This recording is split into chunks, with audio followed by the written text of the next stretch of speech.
Yo, what it do, y'all? It's your boy Game Time Ty. Happy Tuesday. We got Zuthas in the chat already. What's good, bro? It's July 28th. We are barreling towards the season, man. It is coming in hot. And we are about, like 8 weeks away, maybe 7 weeks away at this point. Like, I've honestly stopped counting, but it's about that, maybe less. Let's see, our draft is like 32 days out. So, 38, actually, about. So, yeah, like, let's say 6 weeks, 6 to 7 weeks. So we're getting there. We're getting there.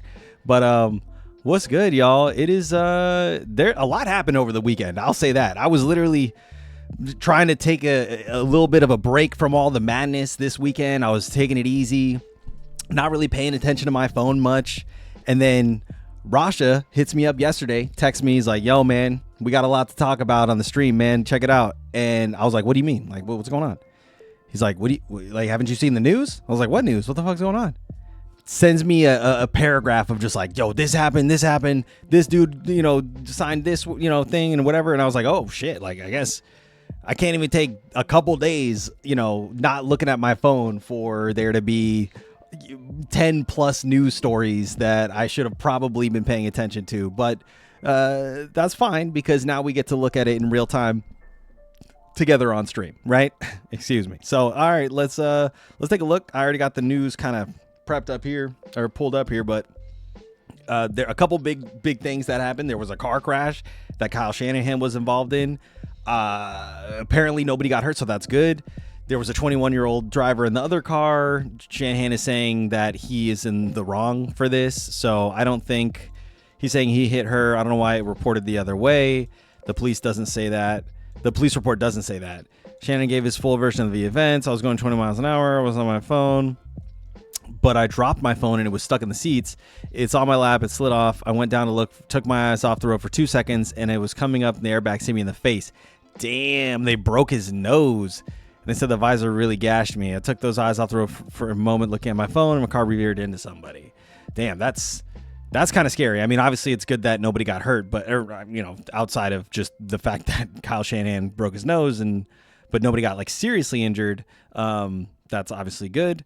But yeah, it's just, there's no forgiveness. When I hit her, the impact was just so I'll just never forget how violent it was. The crash which happened at 6:12 p.m. on July 14th, took place near the intersection of Alma Street and Hamilton Avenue in Palo Alto, California. According to the collision report, Shanahan was traveling south with the woman traveling north at the time of the collision. So they basically like fucking head-on collision. He was returning home from a chiropractor appointment. Ooh, so that I mean, just adding insult to injury almost. Officers on the scene told him he was traveling about 20 miles per hour in a 25-mile-hour zone. He didn't believe the woman to be speeding either. Yeah, I mean, if they were going any faster on a head-on collision, I mean, somebody could have got really hurt. So thankfully, nobody else. There was an ambulance waiting for Shanahan, who went to the Stanford Hospital, where he estimated to spend 10 hours. Holy shit. So this happened on the 14th. I don't know why this wasn't maybe on my radar or a bigger story. I think I had heard about it, but I didn't really look into the details. And now, I mean, clearly this is 2 weeks later. We're just now hearing this report, this full detailed report, right?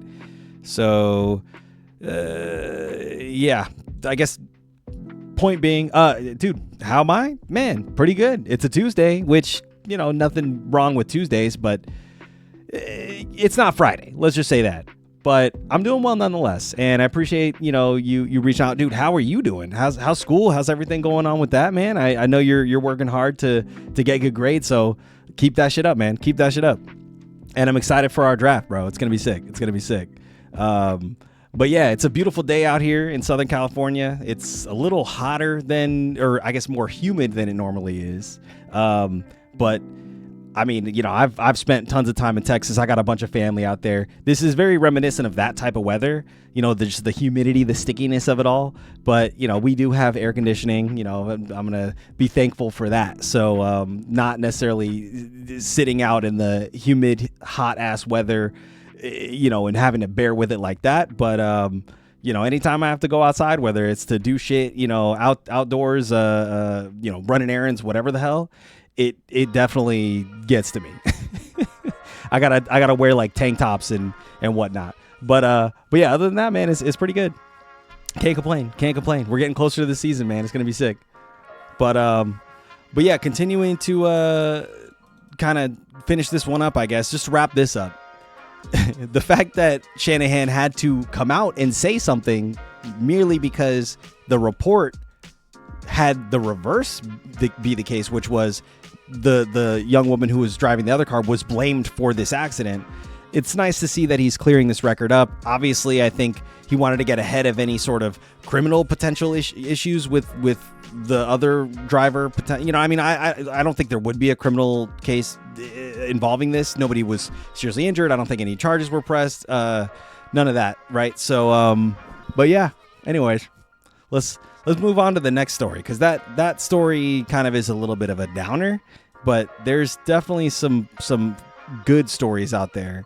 So, which the first one I'll say, if your name is Jacoby Brissett, you're stoked about the fact that you got a contract. So let's see. Let's just go through the news, because maybe it's not on this report. Okay, let's just Google that real quick. Jacoby Brissett contract, because I guess that happened technically like on Sunday or some shit.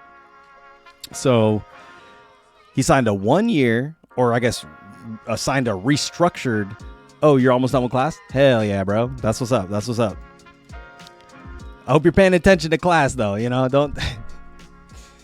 you don't want to get too distracted, right? But this is a nice thing to have on in the background. You never know what could pop up. You know what I'm saying? Hey, what's up, Rasha? How you doing, bro? Yeah, we got Zuthas in the house. Rasha's here. We got Matty Boots is gonna tune in soon. I'm almost positive. We haven't had him on as frequent as we used to back in the day. He has a different job. He has different work hours, so it's kind of like a little bit tougher for him to be on as often as we'd like. But I think we'll see Matty Boots in the next 30 minutes to an hour. We'll see. I'm hopeful. But yeah, Jacoby Brissett signed a 1 year, or a restructured 1 year, $15.5 million guaranteed contract with the Arizona Cardinals that can reach up to $21 million through incentives. So what are the incentives? Do we know what the incentives are? Let's see. Last season, replaced Kyler Murray. The Cardinals remain with bottom feeders. Yeah, it's just a bridge year. That's why they're only comfortable giving him a 1 year deal. But at least they found a number that they at least could agree on, right? Oh, you're not in class right now, but you do have only 2 weeks left. Oh, hell yeah. Okay, nice. Good. That makes me feel a little better, you know? I'd feel bad if you were like, you know, had me in one ear trying to listen to the teacher, you know, with the other one. Not that I'm complaining necessarily, because, hey, I'll take it, man. Hey, a view is a view, bro. We take all the views we can get, you know? Come here. My cat is looking at me and meowing at me. Come on. Yeah.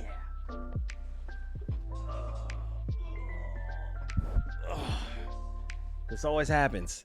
Every time I start, literally, it's like right the first 14, 15 minutes of a stream, she'll just be like, yo, why aren't you paying attention to me all of a sudden? You know, yeah, you were playing with me earlier today. And yeah, I was taking a nap just now, but I woke up and now you're doing this and not paying attention to me. What the hell? You know what I mean? Like, so yeah, so she's obviously the queen of the house. Or I guess the princess. We'll say she's the princess. But all right. So Jacoby Brissett, I'm not sure what the incentives are here. It's not breaking it down for me. Let's see. Incentives. Base guarantee, maximum value. Let's see. What are the incentives? Why is it? Come on. It's good. Blah, blah, blah. His raise percent was the second year in his business. Okay. So we don't know what the incentives are yet, but my guess is like over like 3,500 passing yards and he hits a threshold, or over 25 touchdowns and he hits a threshold or something like that.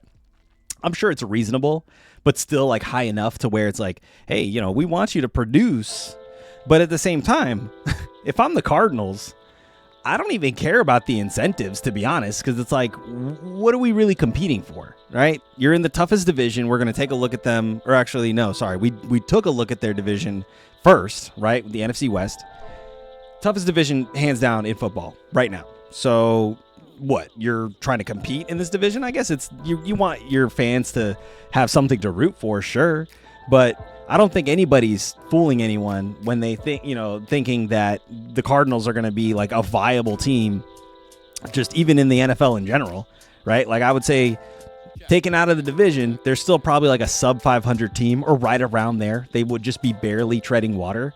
And that's like the worst place you can be at with no QB and no like future, right, on for your outlook in terms of like the franchise guy, except for you could make that argument for Jeremiah Love now, as well as maybe Marvin Harrison Jr., even though things have kind of come out in camp that haven't been encouraging. We'll take those things with a grain of salt because like one drop does not mean he's just a washed, ass anyways, right? So still, we'll go ahead and say that neither of those guys are truly like the quote unquote franchise dude moving forward. I mean, we still have to see what happens with Jeremiah Love, but like I'm not thinking that the front office is looking at Marvin Harrison Jr. as like a mainstay or whatever in this offense or on this team. So that means that in order to get a high draft capital QB, you're going to have a high draft pick. And how do you get a high draft pick? Well, your record is ass or you trade, but you want to probably do the not trade option, which is just you get that pick naturally because your team sucks, unfortunately, right?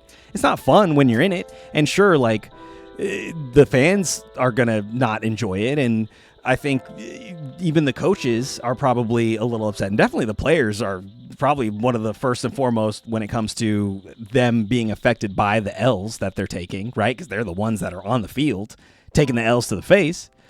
But we did look at it. Their outlook isn't great this year. It is a bridge season. Jacoby Brissett is your number one QB. Like, that's just the reality of it, So they did the right thing by paying him, I think, a 1-year deal. But again, with the incentives, the whole reason why I went on this tangent in the first place, it's like, man, those incentives probably are just meaningless to the Carolina or to the Cardinals. They're just like, man, you're probably going to hit those in your sleep. It doesn't matter. We just, we'll probably perform in garbage time. We just don't want to win games. Like if I'm respectfully, like if I'm the head coach, what's his name? Who just came over from, I want to say the Rams. And I'm blanking on his name right now. Is it Mike LaFleur?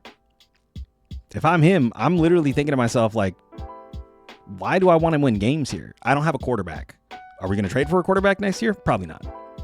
So, anyways, is that who the head coach is? I hope I said that right. Let's see. Head coach, Arizona Cardinals. It's Mike LaFleur. Phew. Yeah. So the OC from LA last year from the Rams, who literally was they were the leading offense in points scored per game. Yeah, that guy is going over to Arizona, and not with a great scenario, but Jacoby Brissett just got signed. Now they have some incentives for him to shoot for. With all the growing pains that might happen with Marvin Harrison Jr. or whatever the hell, they still have Trey McBride and Mike Wilson, right? Who probably, I really hope that's his name. Yeah, Mike Wilson, who people are saying is going to basically be the de facto number one wide receiver outside of Trey McBride, of course, right? But he's going to take more targets, a higher target share in this offense than Marvin Harrison Jr. is. So that's it. This guy right here, Mike LaFleur, awesome offensive mind, Sean McVay coaching tree, someone who can definitely feature multiple highly talented and high production offensive weapons, right? Whether it's a running back, whether it's two wide receivers, whether it's a wide receiver and a tight end. We've seen multiple roles in the Rams offense led by Mike LaFleur that have had a tight end pop off a couple times, right? With whether it was Tyler Higbee or even Colby Parkinson at times, whether it's running back, right, where you had Kyron Williams and even maybe Blake Corum flash a little bit, but it was really more the Kyron Williams show, and he was efficient and very effective last year, right, in this offense. So, and then obviously you had Puka and Devontae Adams, who basically were like honestly, probably in terms of production, the best wide receiver duo in the league last year, right? Not just with yards, but also with touchdowns and everything. I mean, Devontae Adams himself had like almost 16 touchdowns or something crazy. I think literally 16 touchdowns. Let me look, though. Devontae Adams touchdowns 2025. 14. Okay, so he was, so 14 though. That's impressive. And again, that's probably with somebody like Puka getting like 10 to 12 touchdowns on top of that. So all that to say, I'm not saying Jacoby Brissett is even close to Matt Stafford or even produces close to his caliber, and not that he'll even be asked to do that. But the bottom line is they're paying him. He's happy. He's coming to work. He's kind of in a prove-it year. It's a 1-year deal. He's not just trying to earn his keep in Arizona, which I don't think is possible. I think they want to move on from him, no doubt, right? Whether it's they trade for a quarterback next year or they draft somebody. And who knows, maybe if they draft the right person and they want him to sit behind Jacoby because Jacoby played pretty well this year, then you could see them extending Jacoby 1 extra year or something like that. Maybe they give him another like 17, 18 mil. I don't know if, we'll see, right? I think a lot has to happen to get there, but Jacoby might actually get an offer from another team. They might just offer him, I don't know who it would be. It'd be funny if it was like the Vikings or something, but I don't know what's happening with JJ McCarthy there. We know the Raiders just got their boy Mendoza. So, where could Jacoby land? I truly can't think of a place off the top of my head next year where, maybe it's the Raiders, the Steelers. But even that sounds ridiculous and a little bit out of the realm of possibility. I mean, they have been known to be fine with just bringing in journeyman quarterbacks that come in and are bridge quarterbacks for an extended period of time. And I think that's essentially what Aaron Rodgers is at this point, right, in his career. But will that be Jacoby? It depends, on again, what his performance is this year. So I don't want to stay too much on this topic, but it's good that he got paid. And I think that just means that just gets rid of some of the question marks that we had on who's maybe going to be the starting quarterback here, or if Jacoby's holdout was going to last any kind of significant time and was going to eat into training camp or whatever, right? Which clearly they sorely need as much reps in camp as possible and in practice as possible, because again, the stuff that I'm hearing is not good with Marvin Harrison Jr. Mainly just him. And again, that's just like one clip. So, take it with a handful of salt, but you want to see positive things. And right now I'm not really hearing a lot of positive. This is positive. So I'll give him that. Anyways, what was some other news that I wanted to cover? There was another, I guess Denzel Ward did sign a 2-year, $62 million contract extension that will make him the highest paid DB in NFL history for the second time in his career, which is wild. So Denzel Ward is just a top tier cornerback. We know this. Cleveland has no one else to sign that money to or pay that money to, right? So it's like, might as well sign it, pay him, right? So that made sense. Let's see. What else? A lot of PUP list. A lot of PUP list people on Green Bay. Oh, this was kind of a big headline. Tank Dell, who hasn't played since week 16 of the 2024 season due to a knee injury, dislocation, and multiple ligament tears, was not added to the team's PUP list and will basically have a shot at playing week 1. Will it happen? We'll see. But I mean, this is still good news for Tank Dell and anybody who believes in Tank Dell and the talent we saw when he was a rookie, and even a little bit before he got injured again, basically knocking him out for the second straight season in a row. And so we'll see what happens with this. I think it's just more of, you're not drafting him anywhere, I don't think, right? But it's a positive indication that there could be a moment in this upcoming year or during the season when, you know, maybe you decide that you want to get ahead of the Tank Dell hype, because the second he pops off, all he needs is one catch. That's it. Because we've seen this talent and what he can do with literally like 1 to 2 created opportunities that he'll just get open, and then CJ just bucket, right? So it's possible if you want to get ahead of that, sure. But we talked about the offense here with the Houston Texans. Are we thinking that they're going to be this sort of like high flying, light them up on the offense? You know, CJ Stroud's going to throw for like 3,800 or 4K plus yards. I don't think that's happening, right? So for Tank Dell to be fantasy viable behind guys like Nico Collins, or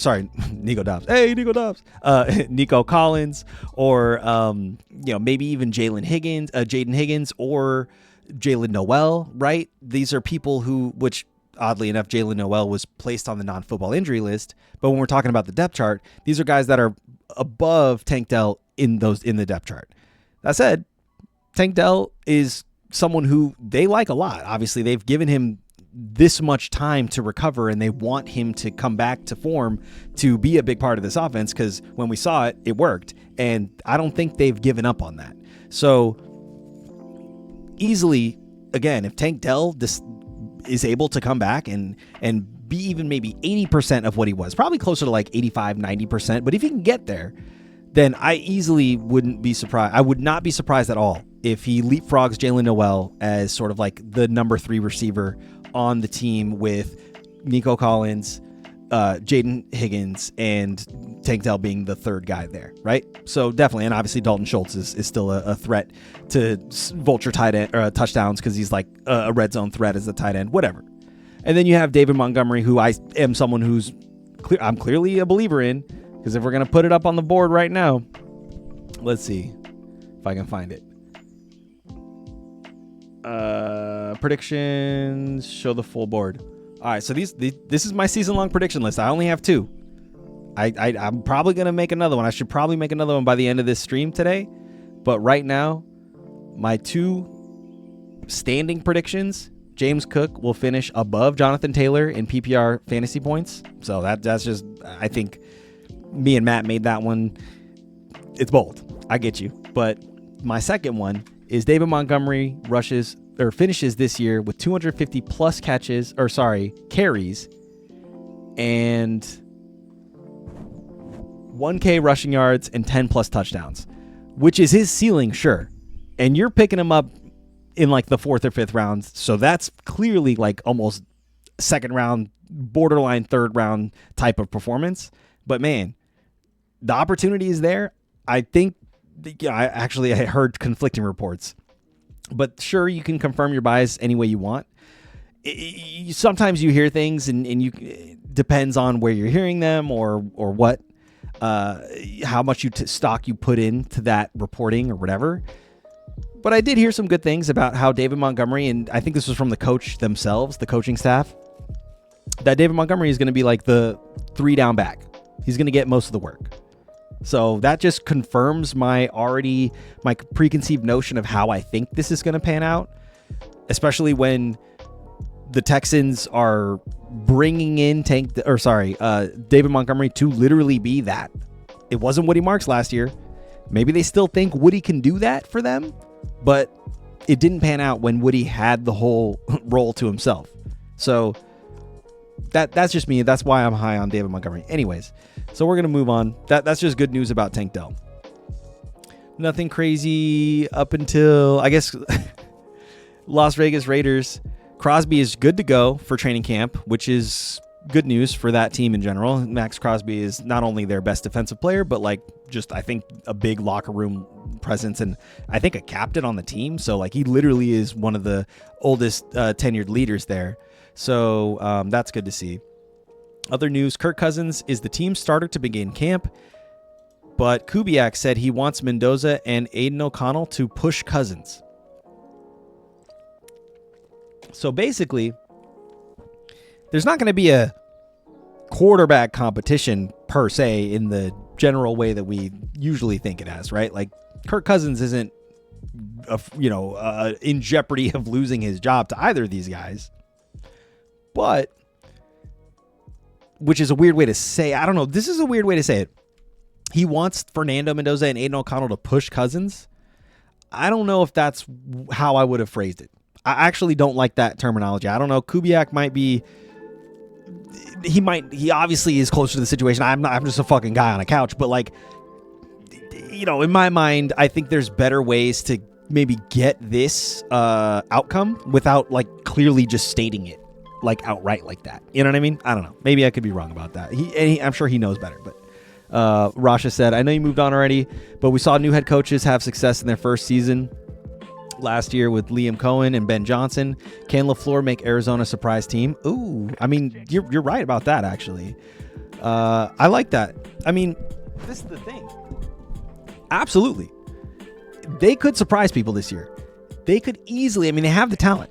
It's just they don't have the right circumstances that make it, or at least maybe I'm counting them out or realizing that it's just there's too much writing against them that it's unlikely for them to have like a crazy surprising season this year where maybe they go like 9-8. I think that would be a big surprise to a lot of people to go 9-8 in this division. They don't win the division, but they come out positive and win some pretty gritty games. Maybe they split with a couple of these big division opponents like Seattle, maybe like a San Francisco game. They win a San Fran game at home or something like that. Like that could definitely happen. And maybe even against the Rams. Like shit, let's not say they can't beat the Rams. It's literally the guy who ran that offense who's now the head coach of the Cardinals. And I don't think that only 1 year removed or one offseason removed is enough time. I mean, don't count Sean McVay out. He can definitely change up language and change up, game plans and system flow is with the best of them, right? But is 6 months or however long it's been since the end of last year to the beginning of this year, is that enough time for them to change up enough for Mike LaFleur, to not be able to key in on some things and be like, oh, they're for sure going to go for this play here. Like I'm calling it right now because I've seen this scenario. I've seen them do this. And I'm sure there's going to be some mind games there with Sean McVay on the other side of the ball. Like, oh yeah, I know that we probably would do this here because we did it in the past and we've, you know what I mean? But like now I'm going to fuck with you and do something else. I'm sure there's going to be some crazy mind games like that because, it's just, that's the beauty of football. And I did watch something the other day. It was a clip of Sean McVay just in the film room talking about one play. He was breaking one play down and he literally like featured every guy who did something like correctly and appropriately and needed to do their job on that play to make it a success, right? And the way he was breaking it down, I was like, dude, this guy is one of the greatest football minds, like hands down, just from that one instance, because obviously we know his track record and we know like that speaks for itself. But when you see it in action, you know what I mean? You see this guy and how he thinks about this game. It's just like, it gave me goosebumps, man. I was like, this is why we love this game. Right? Because there's no other sport like it where everything is so technical because there's so many different moving parts on the field at any given time. One guy could fuck up and not do his job and now the whole fucking play falls apart. I can't think of any other sport where individual responsibility is that high almost on any given moment on any given play. Like I can't. It's not like soccer. Every single person on the field can be doing something or can be watching what's going on, except for like two dudes maybe. Maybe that's like oversimplifying it. And sure, you have the goalie's responsibility and whatnot, but like on the other side of the field, when the ball's on the other side of the field, the goalie's just chilling, bro. Same with basketball to some degree, at least now. Like there's a lot less off the ball movement in basketball these days, at least depending on like what team you're watching play. So people are just standing around watching. Like I could go on, bro. The list goes on. Maybe volleyball has like some similar individual responsibility, peak or ceiling, like when it relates to football. I don't know. I'm getting way out of fucking pocket with my, I'm getting way off topic, but that is to say, I'm sure there's going to be some mind games between Sean McVay and Mike LaFleur when they have their matchups. But that isn't to say, could Mike LaFleur surprise some people, right, as the head coach of the Cardinals, and they could win more games than people are giving them credit for. I don't think they're going to get more than 5 wins this year. I think 5 is being very generous, right? But if they finish even like 7 and 8, or 7 and 10, right, 8 and 9, I think would be a successful year for them because I think they gave a 5-year contract to Mike LaFleur, so clearly they're like, hey, you're here for the long haul. Just take your time. We're not expecting you to win a bunch of games right out the gate. That's not what we're asking you to do, right? So he clearly has a long leash, and I don't think that that's necessarily like a bad thing for the sort of situation that this team is in. Again, bridge quarterback, new head coach, just a struggling offense with your young stud wide receiver that is now like 3rd or 4th year in the league or something like that. Like, you just drafted a new rookie stud running back from, Notre Dame, who's gonna light it up, sure, but even that feels like a little bit of a struggle, or a little bit of a. I mean, there was a report that I think this was 2 days ago, maybe this was yesterday, where Mike LaFleur literally was like, "Oh yeah, Jeremiah Love, he's a rookie. Like, he's clearly a rookie. Maybe that was somebody else. Jeremiah Love news. Nathaniel Hackett. That's right. It was Nathaniel Hackett. Yeah. Discuss the reaction to Nathaniel Hackett's definitely a rookie comment about Jeremiah Love and explain why they're being overblown. Okay. I don't want to listen to these guys talk, but essentially Nathaniel Hackett said something about Jeremiah Love to the extent of, or to the effect of, yeah, he's definitely a rookie, which is like not necessarily a bad thing, but when you take it out of context, it could mean that like, oh shit, this kid's struggling in practice, or oh shit, this kid's gonna not translate into the NFL. And it's like, no, I don't think that means any of that, and I don't think he insinuated any of that. But the point being is we can have a little fun moment of it, like, oh shit, they're gonna be going through growing pains in this season this year. Like, whether or not they're a 5-win team is not the question. I think it's what you're asking, Rasha, is like, could they surprise people? And I think even if they win 7 games, that would be a surprise. So, I know it took a long time getting to that point, but good point out though. I like that. I like that perspective. What was the next one though? Will the Raiders be a surprise team? Somebody has to come out of nowhere. It happens every season. True. And you know what? After we do we can take a look now at just kind of like what teams we think. But once I do a deeper dive on all of the teams' depth charts, because we've already done most of them, I think we only have about 3 divisions left after the AFC West, which we're doing today. Then I'll probably be able to give you a better idea of who I think is going to be the out of nowhere team that kind of like surprises people. But right now on my short list are the Panthers. Right? Even though they kind of were in that bucket last year and they surprised people, they could surprise people even more by taking a bigger step forward this year. The Titans, right? We know I talked up Cam Ward.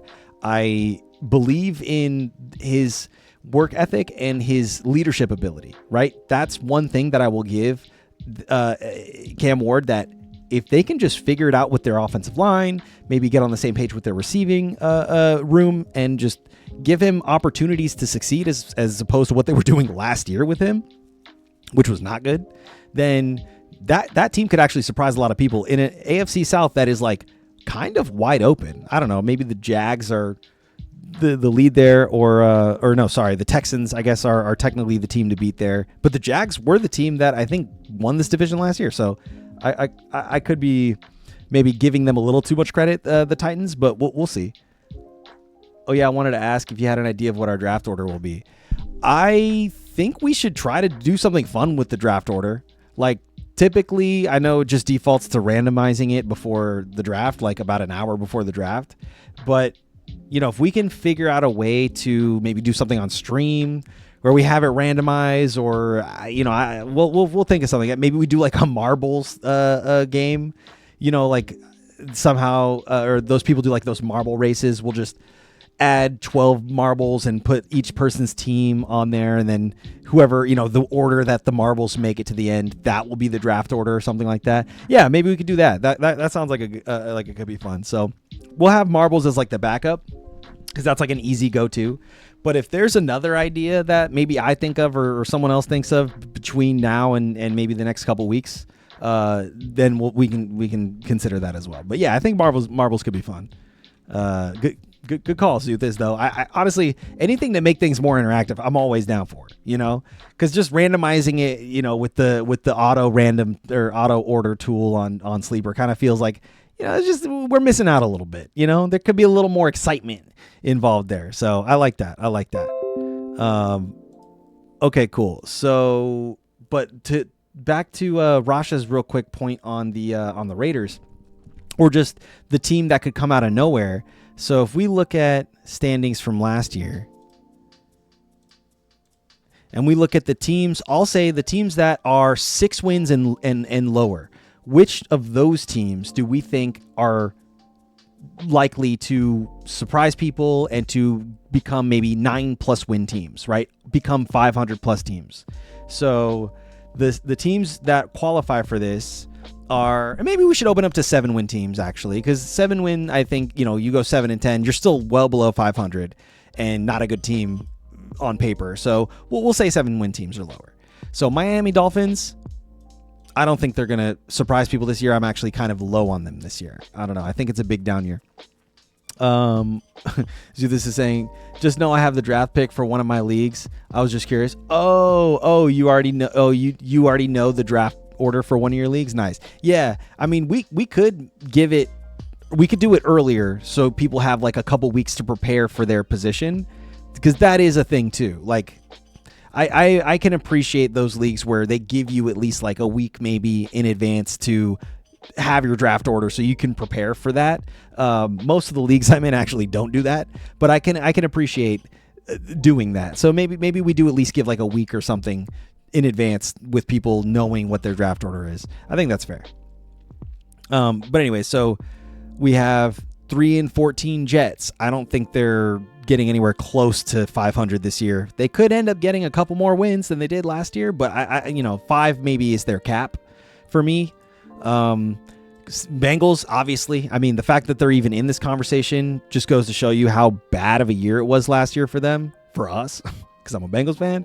But this, I think, is a no-brainer. They're going to win at least 9 to 10 games this year.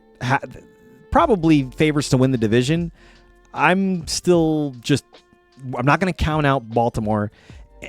The fact that Pittsburgh even won 10 games last year is just like, what the fuck is going on? So, can't count either of those guys out. But Bengals should win 9 games this year, knocking on wood. Jags, so in this division, like I said, the Tennessee Titans, I think they could be maybe not 9-win team, but I think they could get close to like 7 or 8 wins. So just scratching that 500 mark. Down here, we have Kansas City Chiefs, similar to the Bengals. I don't think people are expecting them to be a 6-win team this year. I'm pretty sure they're, even in a division that's pretty tough, they're expected to get at least like 8.5 to 9 wins. They'll probably finish right above 500 is the expectation there. Las Vegas Raiders, that's the reason why we're even having this conversation to begin with. They had 3 wins last year. I think they could actually, like Kirk Cousins has shown that he can come into an organization first year and turn it around, at least give them a little bit of an injection of positive success, right? Of a success rate, increased success rate. But, going 3-14 is a big hole to come back from. And unless you already had a bunch of pieces in place, which you could make the argument that like defensively they might be better than they were last year, but offensively I don't know if they did anything to address their offensive line. Sure, they got a sort of veteran quarterback like Kirk Cousins, but he's going to be scrambling for his life back there behind that offensive line. It's going to be tough. And so we're going to see a lot of short passes, a lot of dump offs. We're going to see them struggle to run the ball. So is that a formula for success and winning more than maybe 6 games? I don't think so. I think the Raiders will probably be a 6-win team maximum. Down here we have the Cowboys, similar to the Chiefs and the Bengals. last year was just a weird year, and I think they're going to definitely outperform what maybe their expectations were last year. I think this year Cowboys are projected to go like 9, maybe 9.5 wins or some shit like that. Maybe just under 9. So I could give them 9 wins easily. I could give them 9 wins. We did see a lot of their schedule had a lot of primetime matchups. So, whether that helps or hurts them, I don't know. But just, I could see them getting close to 9. Washington Commanders, same scenario. Better team than what their record was last year, largely due to the injuries to Jaden Daniels and Terry McLaurin. Could they finish maybe a 9-win team as well? I think they could, but this is going to be tough because that means the Eagles probably have to take a big step back. And I don't see the Giants taking like that big of a step forward. So like, where are all these wins going to come from? Outside of the division, probably. I think this division is much more up for grabs than people probably want to believe.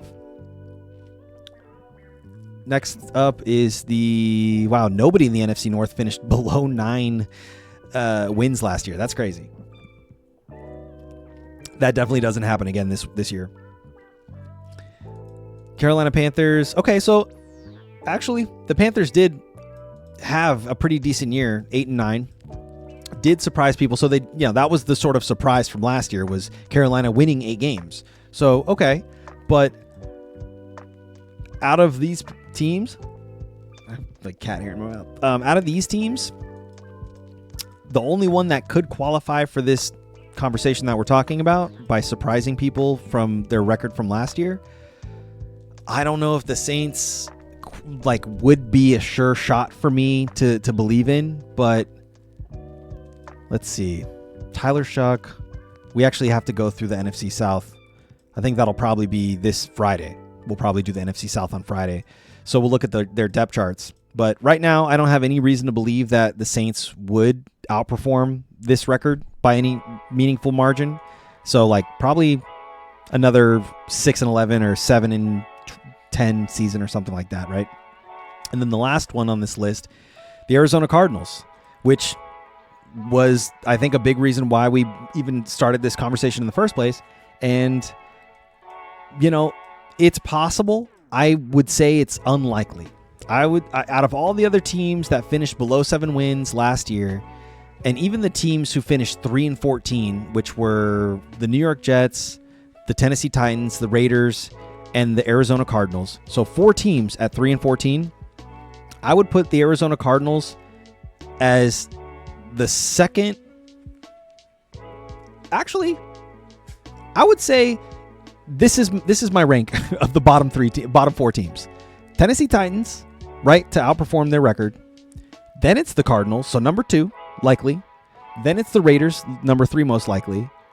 And then it's the Jets as the least likely team to outperform their expectations for this year.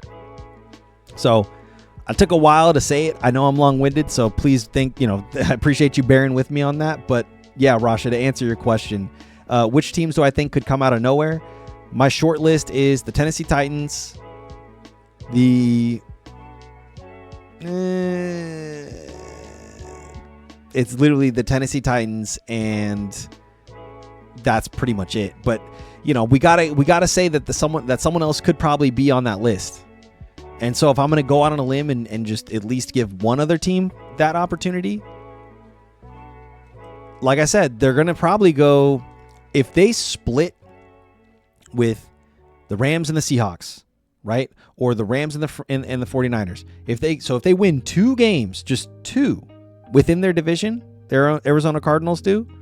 Let's take a look at their schedule, because I want to at least qualify this with some outlook of their season, right? So week 1, at Chargers, L. Week 2, home against Seattle. Seattle could be a little sluggish. We don't know what they're going to look like. Obviously, the chances are the Seattle's going to win that game. They're probably going to be 7-10 odds or something like that. But there could be an upset. And if we're projecting the ceiling outlook for the Cardinals, I think you give them this win in that respect to at least start the year off on oh shit, they're not fucking around. So they would have to win this game to start really surprising people, right? So 1-1 by week 2 at San Francisco after coming off of a Seattle win at home. I think that actually is going to be a tough matchup to, a lot of people, if they're probably going to be projected to lose. But if they win that game, which I'll say they lose that game, and then they lose it close though, right? It's a close L, and they still showed that they are dangerous, right? Division rival, road opponent.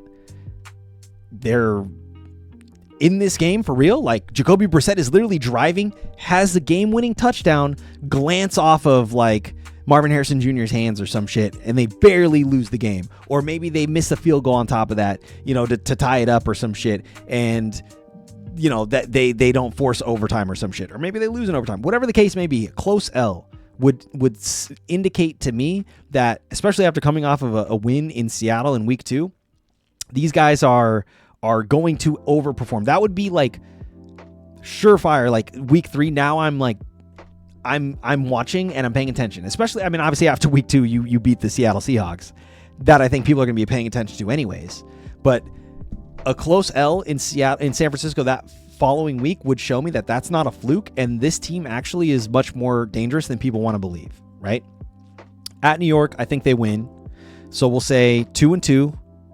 Versus Detroit at home, I think another close L, right? Another close L. Detroit is not fucking around this year. Not that any of these division opponents are either, but I think Detroit is a much scarier opponent than Seattle is, and frankly, San Francisco as well. So I think Detroit wins this game. So 2-3 at LA Rams. They lose that, so they're 2-4. Then home game against Denver. They got to win that game. And that's going to be tough. It's going to be tough. They do have the fact that it's not a road game going for them. So I will say, because we're projecting this to be like the best case scenario for them, that they win that game. So they're 3-4 by week 7. Going to Dallas. Hate to say it, but if they're trying to surprise people, this is the game they have to win as well. So, but that could be a close L. Let's just say they lose. So 3-5. Right? I know it's crazy. I'm saying they beat Denver and then lose to Dallas. I can just hear Walt Grizzly in my mind saying like, bro, you're crazy. But yeah, we'll move on from that. Week 9 at Seattle, another L. So let's say 4-5, or rather 3-6, right? At home against the Rams, this is the one game that I think that they have to win. So let's just say 4-6 by week 10. Then at Kansas City, probably 4-7.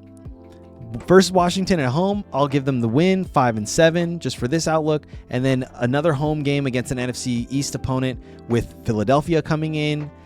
I would say, fuck it, they take that W too, right? So now they are officially 6-7 going into the bye week, week 14.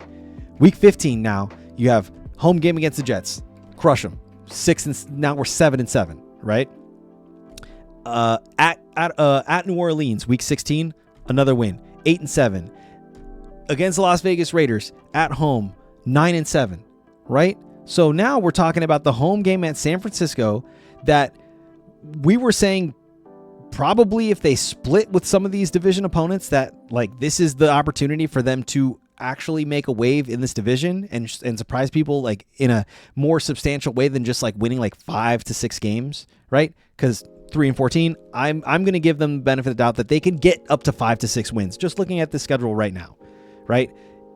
But if they want to get to 9 wins, they're going to have to beat some of these division rivals. They have to beat Seattle at home. They have to beat the Rams at home, and then or San Francisco at home. Just 2 to 3 division games. The rest is doable, but again, against some tough matchups like Denver, like Kansas City, and like Washington and Philadelphia. So those are 4 games that outside of their division are going to be tough. That if they win, though, they don't need to win 6 games in their division or 5 games in their division or 4 games in their division. They could still finish with like a 9-10 or 9-8 record. We just did the math here. So,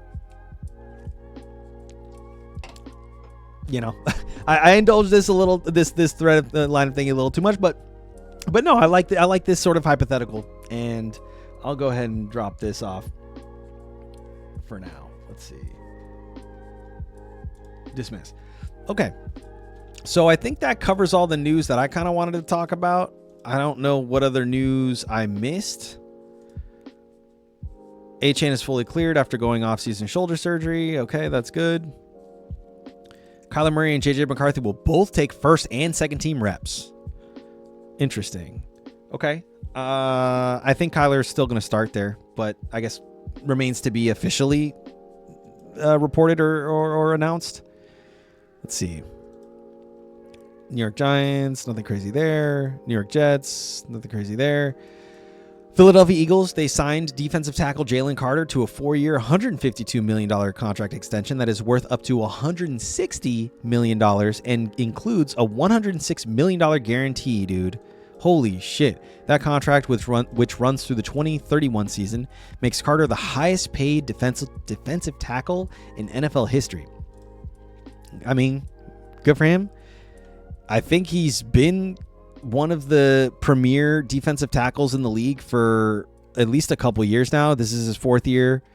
And so they locked him in.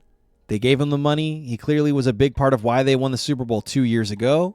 And so it makes sense that they would sign him to this contract and just like, I mean, good for him. You know, get that bag, man.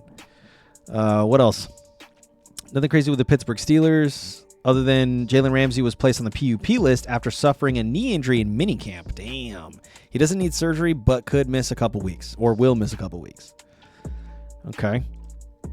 San Francisco 49ers, nothing crazy. Buccaneers, nothing crazy. Tennessee Titans, no. Washington Commanders, nothing crazy. Okay. So that's about all the news that we'll cover, and then we'll go straight into the depth chart breakdowns. And the first team that I want to cover in the AFC West, just get them over with. I think Zuthis, maybe you're a fan of the Kansas City Chiefs. I forget, but no hate on the Chiefs. They're just a team that like hasn't been too exciting lately, you know, and for good reason, because they haven't been as, I guess, high caliber as they've been in prior recent years, right? Last year definitely was a down year. Let's see. We looked at the standings. They won only 6 games last year. So in a tough division where 2 teams won 11 or more games, and, you know, they probably within their division, they only won 1 division game, and it was just tough sledding for them. Despite having a positive differential, they were 5 games below 500, essentially, right? Or whatever you want to call that, because obviously 5 games, you know, three more wins and they're above 500, but still they somehow maybe just dominated teams that they beat, like the teams that they won against. They were just shitting on them, right? Because their defense is pretty good. Differential in the wins were like 12 plus points probably per win, whereas when they would lose, probably like less than a score each time, right? So that'll show you, right, 7 or less points that they're losing by each of these games. So that's why you'll see them finish with a higher differential than the 11-win Chargers, is because they were clearly putting up a decent amount of points, right? They put up 362 points, but then they held teams to only 328. So the defense was a little bit better. Their offense wasn't as good as maybe the Chargers were, but again, close games that they were losing, bigger games that they were winning, bigger differentials in games that they were winning. So that aside, that aside, we are looking at them now as a team that should outperform that record, right? They shouldn't be 6-11 this year when all is said and done. I think they're going to probably be closer to 8-9, maybe even 9-8. This division will probably see a little bit of a constriction with the top team from last year. So Denver will probably see a little bit of a drop off in those wins. I think maybe they get still to 11, while maybe the Chargers stay in that 11-12 win range. And so that means that, you know, they're still not winning the division or even close to winning the division, but the Chiefs are still in sort of a playoff race. And even in a conference as stacked as the AFC, looks to potentially be this year, they could maybe squeak their way into a playoff spot with like a 9-8 record, right? It's going to be tough though. It's definitely going to be tough. Like, I'm looking at the Bengals, they have to do the same thing, right? Without winning their division outright, which is much, I think, more doable for the Bengals in their division than it is maybe for the Kansas City Chiefs here. But regardless, they're both going to have to win about 9 to 10 games just to even have a chance to be considered for the playoffs. And I mean, that should be the case anyways, but as we saw last year, you know, the 8-9 Bucks and the 8-9 Panthers and whatever, you know, the other 8-9 team was in that division, they all had a chance to make the playoffs with a sub 500 record. Yeah, the Falcons, right? Which is crazy. So all negative differentials in that division as well, which is wild, right? So anyways, so the point being, they don't necessarily excite a lot of people, but I think that's why you're going to see dudes in this offense who are kind of being overlooked a little bit, like the Kenneth Walkers of the world, like maybe the Travis Kelce's even, because he's going in the back of drafts. There could be some sneaky value on this team. And sure, I've seen the Patrick Mahomes is washed, you know, memes and the videos of him looking super stiff, and like, sure, let's pump the brakes a little bit on that. I mean, we're still about 7+ weeks out, maybe 6+ weeks out from the league or from the season beginning. And so that's enough time for me to maybe give Patrick Mahomes the benefit of the doubt that he'll get his legs back under him and be able to at least perform close to the level that we've seen where he's been super duper elite and one of the top 5 fantasy quarterbacks, let alone one of the top quarterbacks in the NFL in general, right? In just terms of like prolific talent and the wins that they're getting on his plays and all sorts of stuff, right? They call him the baby goat for a reason. Can he get back to baby goat form? That's a big question. Obviously, we see this questionable tag here on ESPN.com. Andy Reid did say that Patrick Mahomes. Andy Reid did say that he's been cleared to fully participate once training camp begins. So this was 4 days ago. I think training camp began last Friday or maybe over the weekend. So you know, they're now in camp, and that's where I think I saw some of this footage circulating from, where he looks stiff. He doesn't, you know, he's got a bit of a grandpa vibe to him now. He's not rocking and moving like he used to, where he's doing no look passes and all that shit. Just wait till the preseason before we start really hammering that narrative in, because again, it's a little too early for that. But the point being is that right now we're going to look at the drafts, or we're going to look at the draft position. So the ADPs, right? We'll just go for Patrick Mahomes first. Down here, QB 13.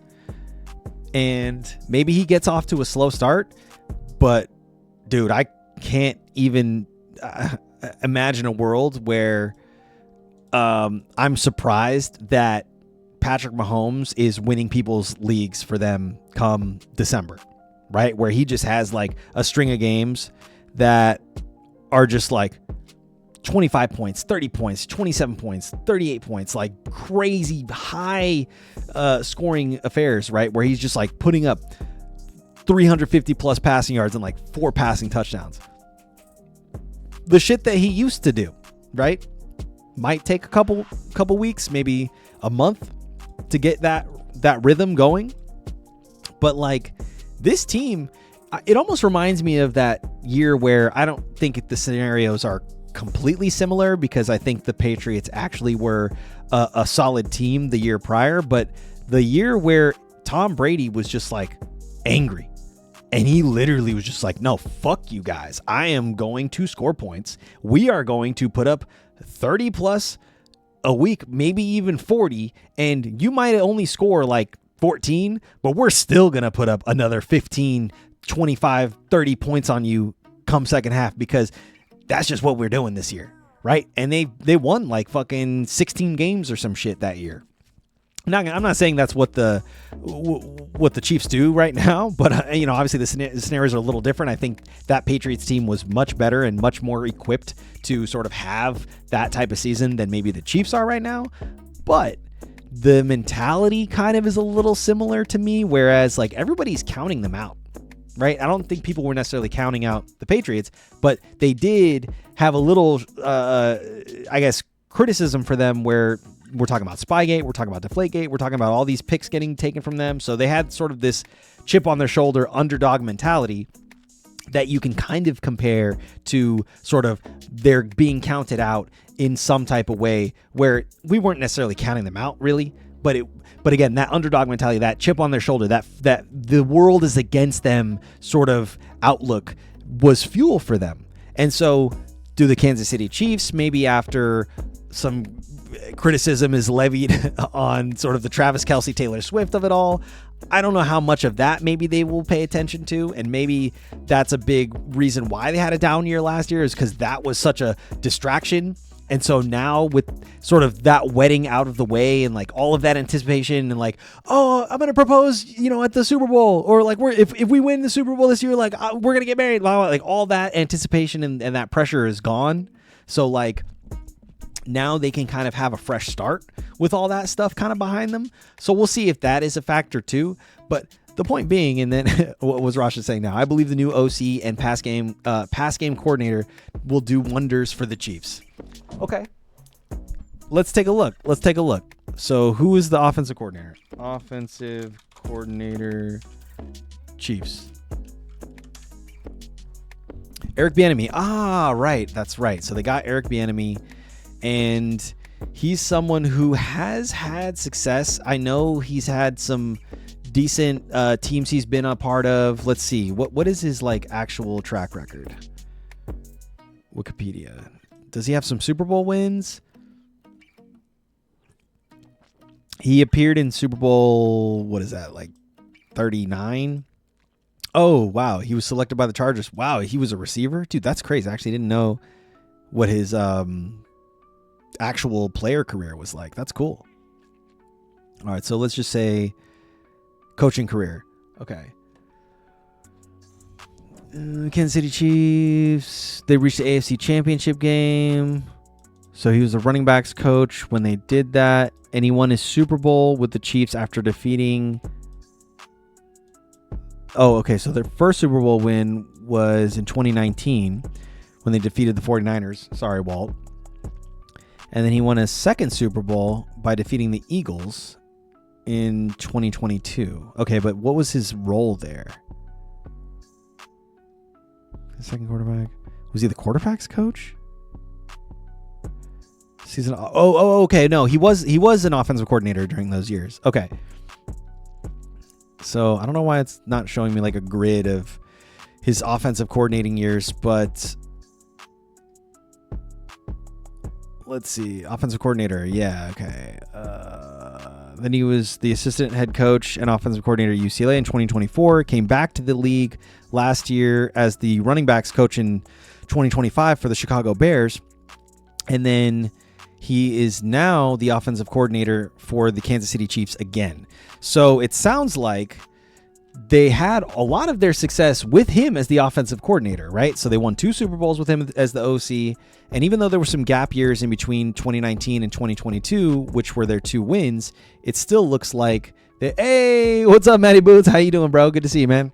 We're doing the AFC West, man. So we're actually going to touch on your Chargers a little bit towards the end, but glad to have you in, bro. Hey, we were just talking about you. And didn't I call it? I was like, give Matt about an hour, 30 minutes to an hour. He'll be in. And sure enough, right on time, baby. Let's go. But yeah, we're covering the Chiefs right now. So, but we'll speed run this because there's not a lot more I want to say because we're belaboring the point a little bit maybe about this OC. But good bring up by Rasha though. Hey, yo, let's do it. Always showing up for the big dog. Hey, appreciate you, bro. This wouldn't be possible. A lot of this wouldn't be possible without Matty Boots' support. So thank you so much, man. We appreciate you, bro. Nah, I'm just kidding. Not to put too much pressure on you, but we appreciate your support, Matty Boots, of course. Well, what does that mean? No. Okay, so the OC is in a position. So Eric Bieniemy is now in a position to where he's comfortable. He's with familiar faces, right? He's in a position where he's succeeded here before. So whatever happened where he left the NFL to go be the assistant head coach in college at UCLA, and then that didn't pan out, and then he, went back up to the NFL. But yeah, Matty Boots is in the building. Hey, let's go. Now he's back up in the NFL last year, but as a running backs coach. So a little bit of a downgrade, obviously, from where he was before he left the NFL. Worked his way back up to now the OC back in Kansas City. So maybe he saw some things in college. Maybe he has a fresh outlook. Maybe he feels rejuvenated and wants to bring sort of this winning culture, this winning energy back into the Kansas City Chiefs, because not only did the Chiefs have a down year last year, but you could make an argument that like Bieniemy wasn't necessarily doing what he wanted to be doing as a running backs coach at the Bears, right? So motivated, fresh start, but familiarity there. I think there's a lot of ways this could go right for them. And so again, 6 wins last year. They could easily clear 9 in a tough division. And Patrick Mahomes obviously is going to be a big part of that. And again, guys like Kenneth Walker are sneaky valuable in drafts right now. So we're going to go back to the draft board. Kenneth Walker. Actually, he's kind of going kind of high. He's going right below Saquon. He's going right above Jeremiah Love, Derrick Henry. So people are actually kind of high on him right now, which couldn't be me. I actually would probably take him maybe a round later. If he slid maybe down here near Breece Hall, Kyren Williams, I'd be like, okay, yeah, Kenneth Walker, slam dunk. But like, I don't see this staying this way, right, as we get closer to the season. I understand why people are maybe high on him, but for him to be RB11 off the board above, again, guys like, maybe Jeremiah Love makes sense, but like Derrick Henry, I think could easily outperform that ADP. Breece Hall, Kyren Williams, maybe over Breece Hall. I keep bringing up Breece Hall. I've never really been a Breece Hall guy. I will just say that. I need to keep Breece Hall's name out of my mouth.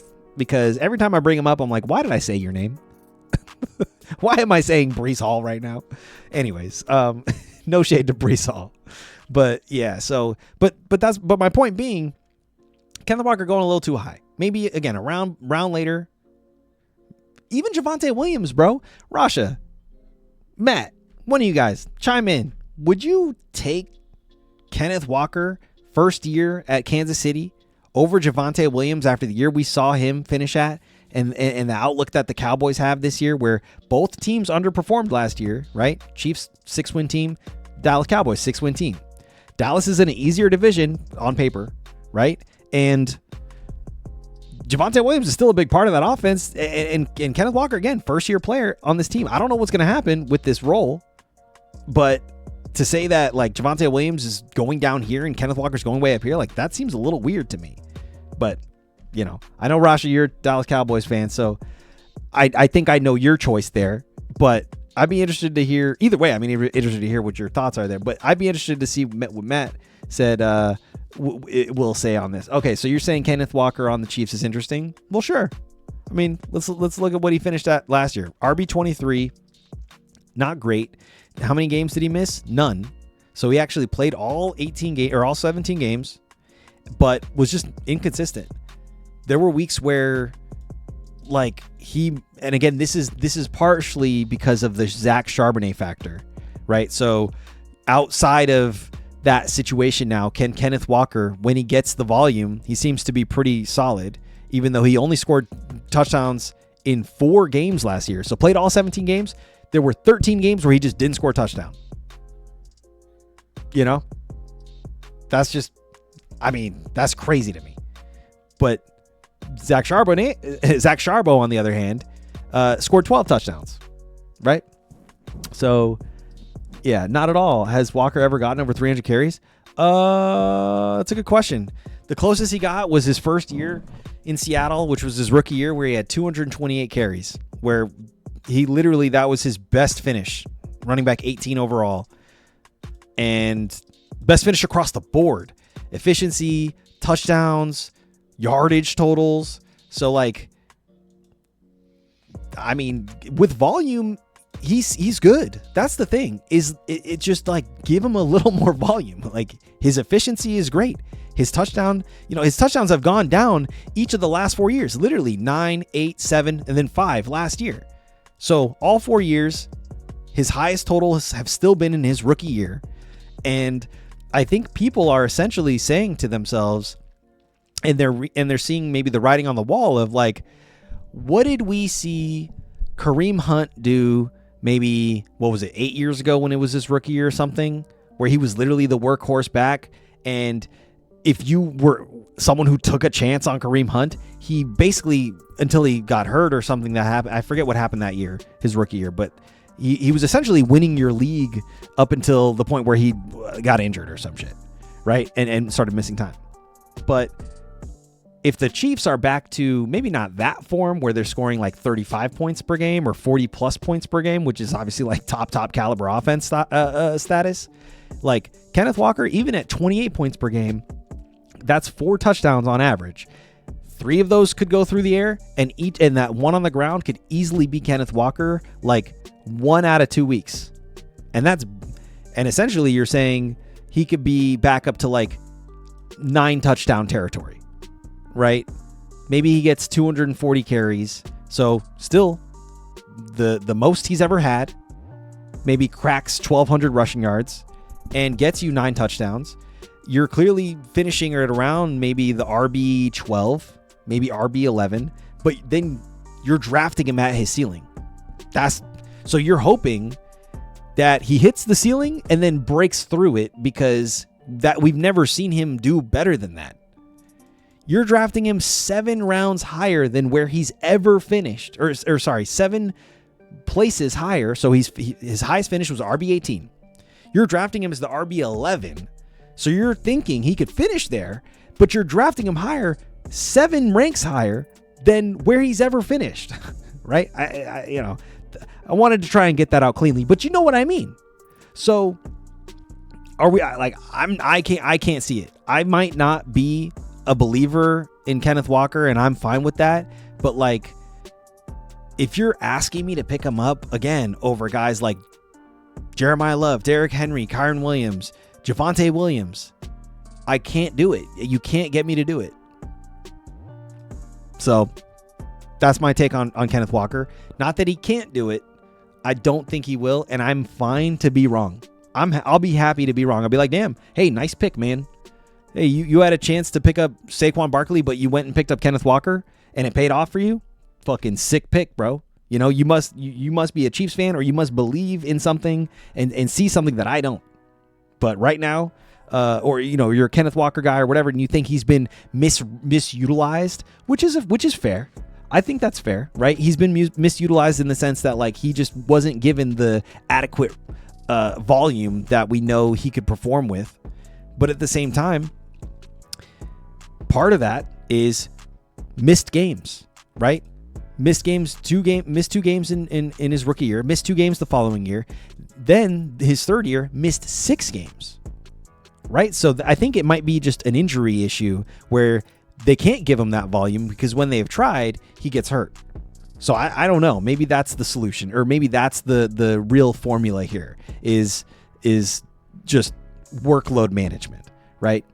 Raj is saying, awesome take. He's interesting on the Chiefs. Perhaps he can get more passing down work. That's a good point. That's a good point. We haven't seen him really light it up on the sort of air attack in the past, but absolutely we've seen the Chiefs utilize their running backs in a sort of way that prioritizes passing down, 3 down type backs. So if that is the role they want to use for him or use him in, then 100% he could finish right around this draft capital. Hey, what's up, Walt? How you doing, bro? Good to see you, man. But too rich for my blood is really the sentiment that I'm trying to relay here. But to your point, Rasha, like he hasn't necessarily been that guy in the past, right? The most targets he ever got was the year he actually only played 11 games, which was 53 targets, caught 46 of them for 299 yards. So not terrible, but like, maybe you extrapolate that into a full season and he's getting like maybe 80 targets, catches like 60 of them for like 400 yards. And that adds a little bonus, but it's not like that's a big focus of his offense or of his role in this offense, right? So we'll see, though. That could happen in Kansas City. But you agree he has less touchdown potential than some of the other guys you mentioned? That's only because we saw him utilize a certain way in Seattle. I actually think his touchdowns go up this year, but like, how much do they go up? Is he going to break double-digit touchdowns? He's never done it. Could he this year? This could probably be the year he does it, but it'll be tough. It will be tough. I like Walker. He will see more carries with the Chiefs and they have no wide receivers. Well, so I think that's part of why people are so high on him, right? Because again, he's going up here right around guys like Saquon Barkley, Jeremiah Love above him, above Derrick Henry, above Kyren Williams, Josh Jacobs even, which I think once we get a little bit of clarity on Josh Jacobs' sort of potential punishment coming up, I don't know if there haven't been any whisperings from what I've seen. So, that is just, there's no clarity on that front for me. So I think that's why Josh Jacobs is still down here. But once we hear that maybe he's not getting punished or whatever for anything, I could see Josh Jacobs going above Kenneth Walker, right? But Kenneth Walker's still pretty pricey. So, and if you're saying that's a good spot for him, be my guest. Like, I probably won't be able to take him there, right? But that again is probably just because I'm being a little too harsh on Kenneth Walker. I think it's just a matter of how he was utilized in the past doesn't match what his outlook is clearly with this ADP. Because again, he's being drafted as the RB11. He never finished above RB18. And that's even with, less than optimal season or 15 games played.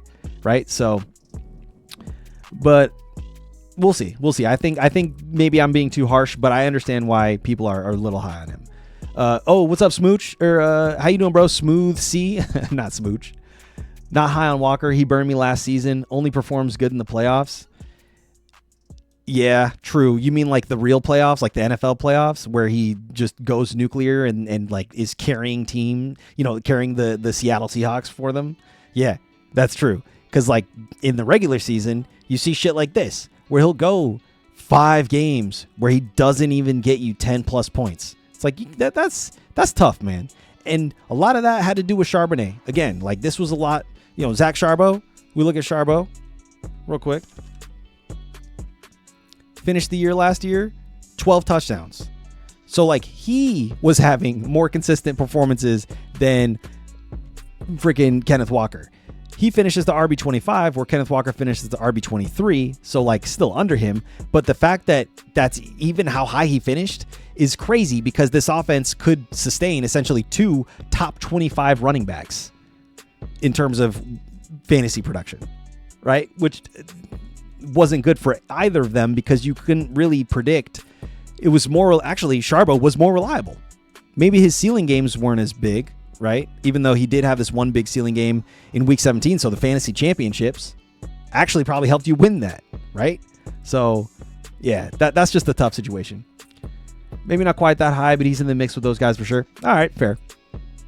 Hey, what's up? All right, we got Nico Dobbs in the house now. What's good, bro? How you doing, man? Glad to see you too. You got some questions? All right, let's see them. Because you already know being in. Oh, now you. Okay, so you're number 8 in the league or number 8 in the draft in your league. You mock drafted 20 plus times. You're not sure who your best options are for the first 10 rounds. All right, well, how many teams are there? Is it 10 teams? Is it 12 teams? Maybe we can do a little bit of a little mock draft vibes. But yeah, let me know how many people are in your league, and then we can talk about doing a little mock or something.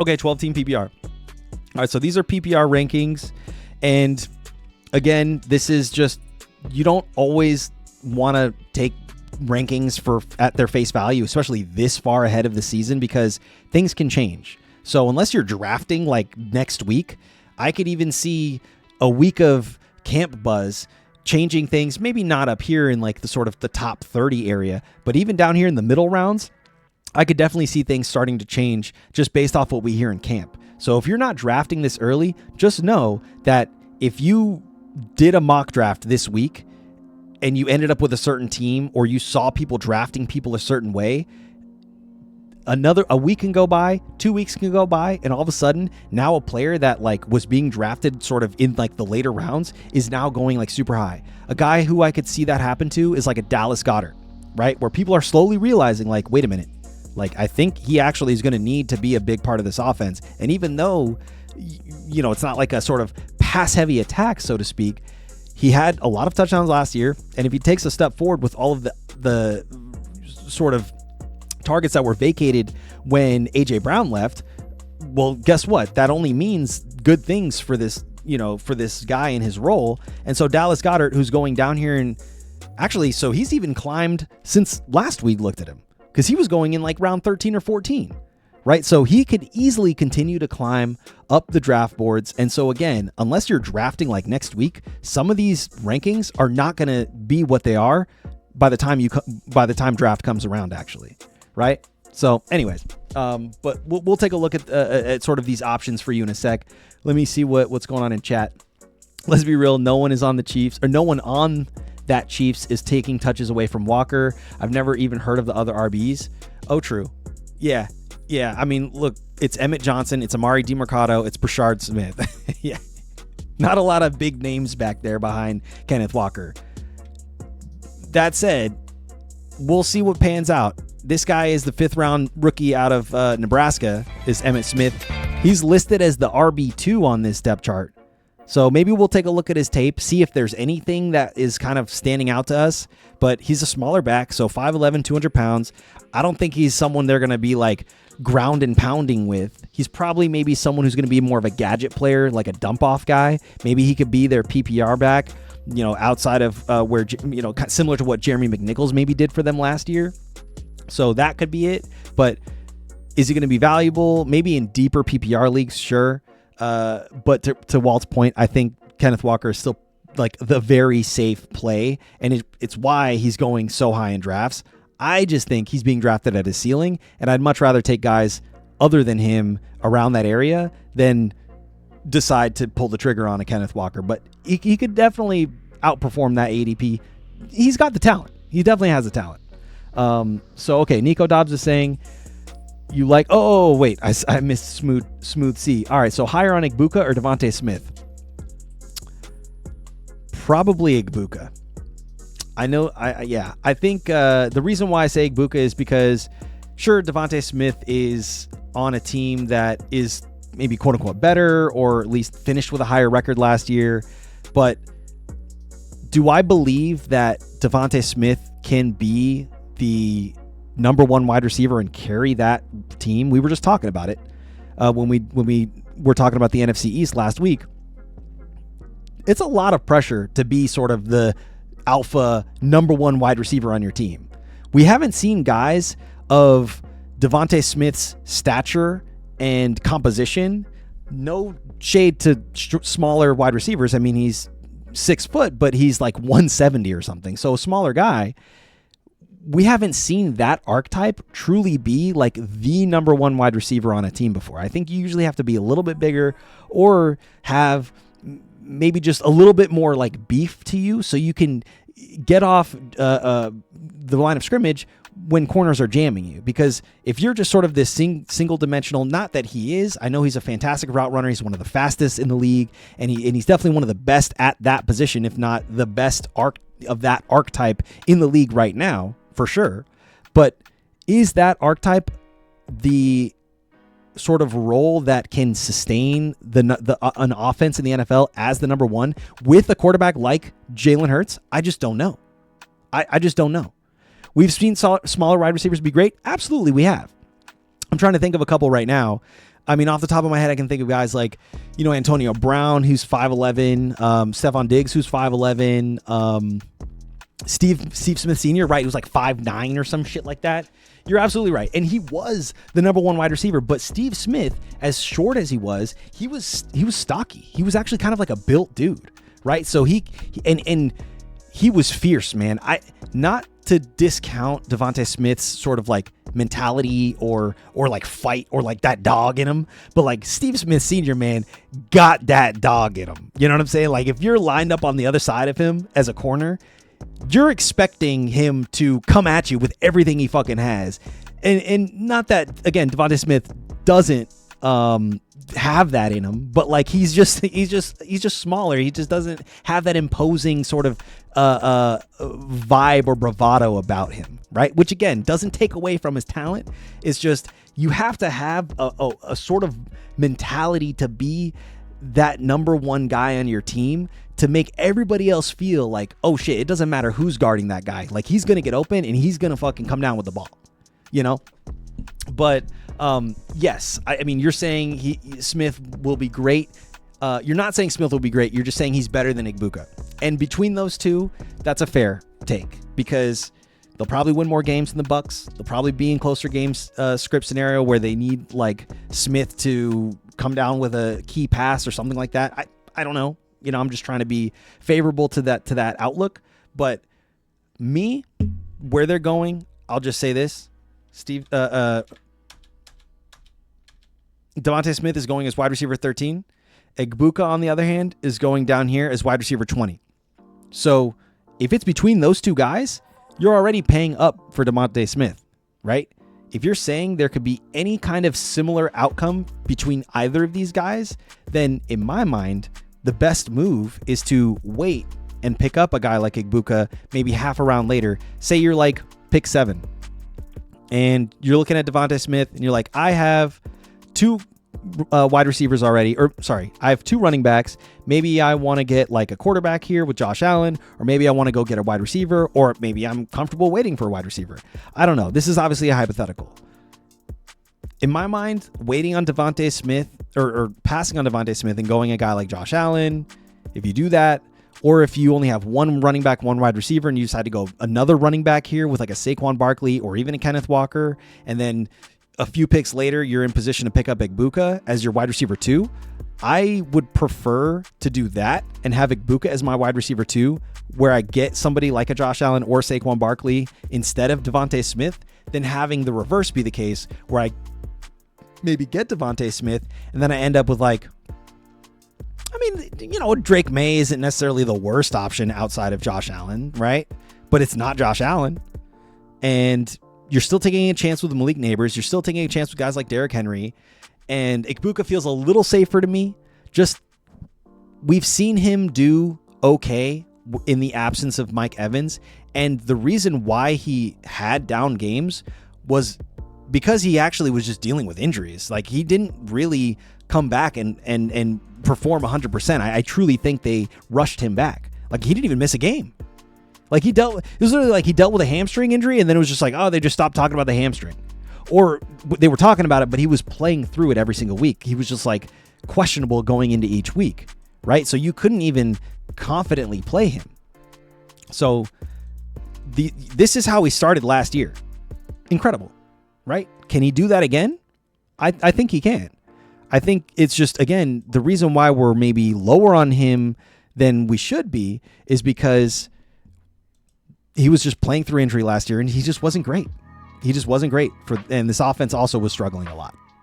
So Nico Dobbs said you usually draft in that order: St. Brown, Saquon Barkley, AJ Brown, Igbokwe, Swift, ETN, or Swift or ETN, and then you get a QB in round 6, then a tight end in round 7, wide receiver RB, second QB, Pat Mahomes, Purdy in round 10, and Goddard in round 11. So that's a pretty solid team. Like you walk away feeling pretty confident about. I mean, your team's a little older, right? You don't have a lot of youth on that team, right? You got guys like St. Brown, who's not old, but journeyman at this point. Saquon Barkley, who's definitely qualifies as like an older player. AJ Brown qualifies as an older player. DeAndre Swift, ETN probably is in that sort of older caliber range, older player range.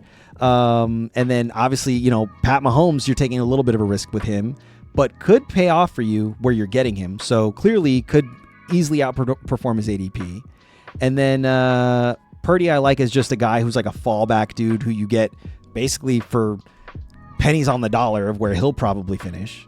And then again, Goddard climbing up draft boards. So enjoy getting him at round 11 while you can, because he will probably be like a 9th round guy by the time all is said and done. And even that feels a little low to me, but I probably won't reach for him over any further than that. But like, I'm talking about up here, probably like near Harold Fannin. You know what I'm saying? Like right here near Kyle Pitts. Like I could absolutely see Dallas Goedert start to move up into this sort of tier 7 range based on this rankings. I don't think it was injuries. I think it was Evans being out. Igbuka was getting the CB1 treatment and couldn't compete. You know, I mean, that definitely had something to do with it. I would say it's a combination of both. Maybe we can give one or the other the sort of the edge on what was the bigger factor. And I would be willing to concede that maybe it wasn't the health that was the bigger factor. It was probably the CB1 treatment that was. At the same time, I think like the same could be said with Devontae Smith, because I don't know if he gets CB1 treatment and does well the way that we've seen him, right? Let's see. What was his finish last year? Just so I can at least... Right here. He finished as a wide receiver 21. Let's see how consistent he was. Not very consistent. It was pretty much up and down all year, and he did not finish with a very strong stretch. In fact, he had one game above 10 points to finish the fantasy season, to finish the last 5 games of the fantasy year. Right? He only had one viable game, and it was in week 16. Which was good if you started him, but like you probably weren't even able to start him confidently, right? Like if you had Devontae Smith last year and you go through week 13, week 14, week 15 with just like these suboptimal games, even with these targets, especially with these targets, you're getting frustrated. You're probably not going to feel comfortable starting in week 16, you know? So that, I don't know if this is how inconsistent he is this year, but like, you know, the 133-point game was great. It's just how many times can you deal with these sort of sub 10-point games? You know, it's just as your wide receiver 2, right? And in some cases, people's wide receiver 1 because he's going as the wide receiver 13 or 14 off the board, right? Can you do a quick mock round in the 8? What would you choose that would better than what I gave you? All right, yeah, let's do that real quick. Fuck it. Let's do a quick mock. And something seems off in Tampa Bay. Evans is a guy who spent his whole career there, pretty much all of a sudden wants out, and now Vita Vea is asking for a trade. That is something that we should not ignore. You're absolutely right. And even Igbuka being a second-year player, you know, he'll probably have to play the you know, sort of politics of it all and stay in line, so to speak, with the team and how it's currently navigating itself, or whoever's in charge of like the culture there. But that is true, that we can't ignore the fact that Evans decided to leave, and that now Vita Vea, who's one of their locker room leaders, is demanding a trade. And I even saw that news and I was like, yo, okay, holla, let's get him on the Bengals. I don't think we can afford him, and I know he's looking for a contract, but either way, it's not what you want to hear for the cohesion and the positive outlook of a team is all this turmoil and dysfunction within it. Like that's not a good look. But let's do a quick mock while we're here, and then we can crush the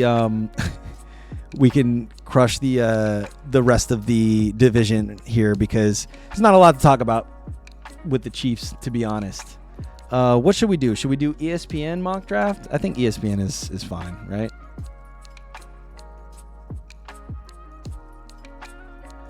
He's from California. Oh, you think he wants to go to a Cali team? Oh, okay. He said he wants to go to the Raiders or a Cali team. Nice. Yeah, I guess if you're asking for a trade, might as well ask for, you know, give a short list of where you want to go as well. You know what I mean? Has that ever worked? I think it's maybe worked a couple times, but I feel like it backfires more than not, because it's like, oh, okay, so you want to go there? Well, guess what? Now those teams know they have leverage. Now those teams know that they can fucking ask for a little bit less than what you're actually worth because you're asking to go there. No, fuck you. We're shipping you off to Minnesota or some shit. You know what I mean? When you're good, you can ask that. Yeah, true. No, true. That's true. Can't wait to get your advice. I'm preaching Game Time Tie to all my friends that like fantasy football. Oh, dude, hell yeah, man. Hey, I appreciate that, man.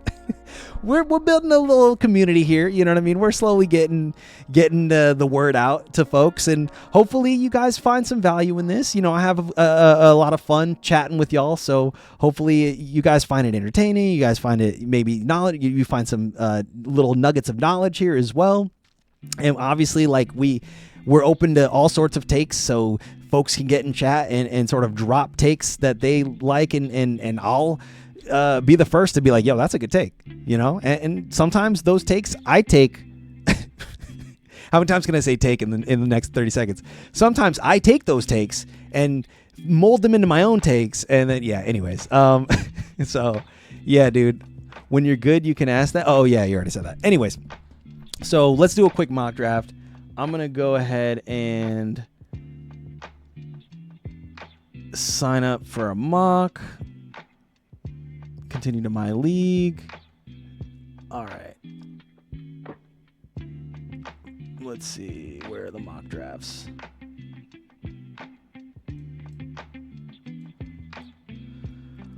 No, where is this mock draft?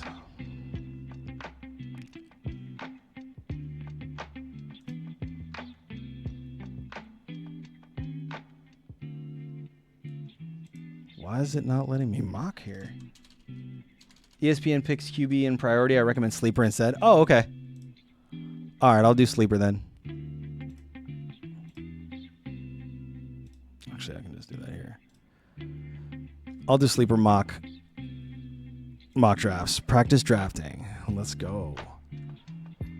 So, am I going to be drafting against like real people? Because I kind of want to draft against real people. How do I... In progress...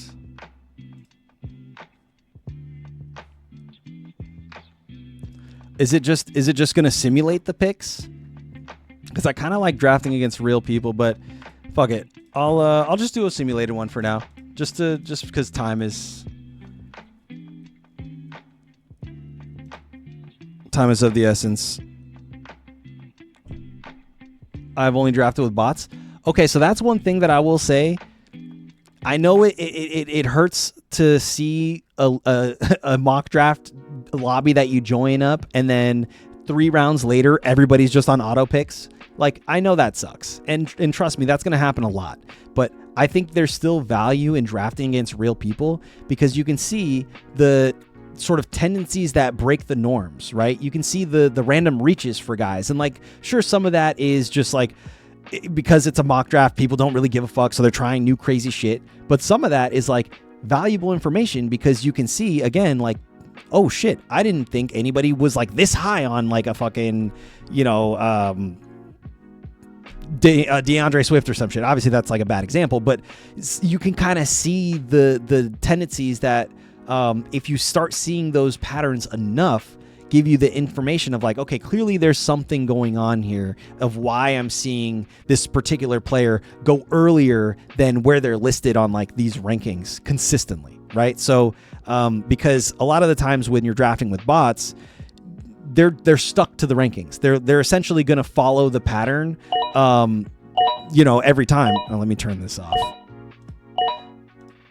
They're going to follow that pattern every time because it's, like Bijan Robinson is almost always going to go in rank number 1. This is weird, actually. So this is kind of what I'm talking about. Like Jonathan Taylor going number 2, CMC going number 3. Is this full PPR? What is this? This better be full PPR. If not, I got to reset. Delete draft. Let me just do this. I've only drafted... Oh, you already said that. Okay. Let me do a new one. Mock drafts. We're going to set up the draft. Draft settings. So 12 teams, full PPR. Okay, here we go. Update. Cool. Claim team 8. That's what you said your position was. Okay, now we're going to restart the draft.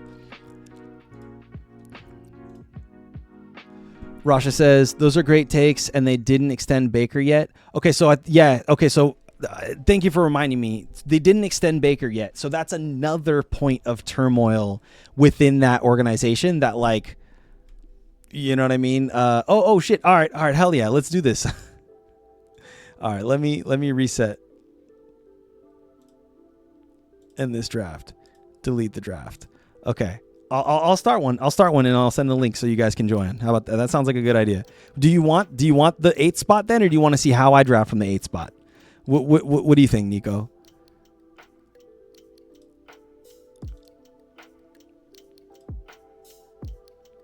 And let's do 60 seconds.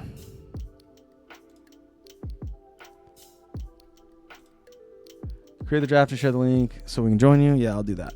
All right, I'm gonna draft from the 8 spot. Yeah, okay, I'll draft from the 8 spot. All right. There's the link.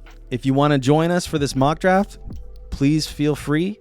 And yeah, first come, first serve. So just grab whatever spot you want to draft from.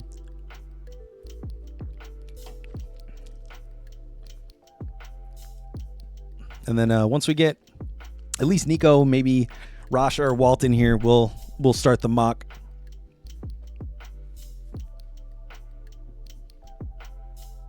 Oh, nice. I'm getting notifications on my phone when you guys join. That's pretty cool. Oh, nice. We got Rasha in here too. Hell yeah. Can we get Matty Boots? Can we get Matty Boots if he's still around? Matty Delight. No pressure. All right, we'll give it like 60 more seconds and then we'll start it. But so let's see. So at the 8. So this is already what's crazy. We were talking about it just 2 weeks ago, right?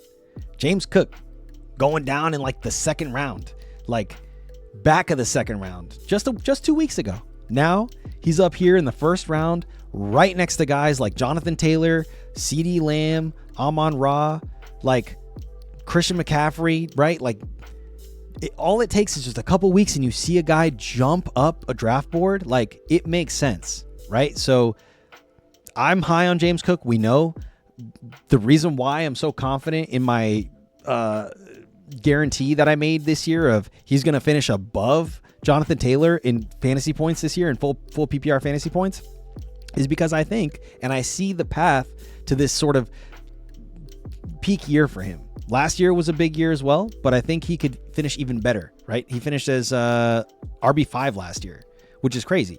I think he could easily be a top 5 RB again. And if anything, maybe finish like as the RB3, right? That would be obviously a step forward and would be worth picking him up in this range, right? So, all right, let's just get it going then. Looks like we got everybody we'll get. So let's go ahead. Jamar Chase is the first off the board. And so Nico Dobbs is saying, I like drafting Jalen Hurts, Joe Burrow, Herbert for tight ends. You like Laporta, Pitts, or Goddard. Not bad. Not bad. Those are good names. Obviously, I mean, you got Joe Burrow on that list. I'm not complaining, you know. All right, my pick. James Cook is sitting there looking at me like, dude, you've been talking me up all this time. You better put your money where your mouth is. Well, guess what? Pick 8. I'm probably going to pick him up. Let's go. Even though if I wanted to pick up a wide receiver, I probably would have gone like Amon-Ra there. But I'm happy picking up my boy James Cook. And, you know, I got about 5 or 6 picks up until I can pick up my next pick. And the answer may surprise you. So Rasha picked up Amon-Ra with pick 10. Solid choice, solid choice. I'm sure if CeeDee Lamb was there, maybe you would have grabbed him over Amon. But alas, you were sniped.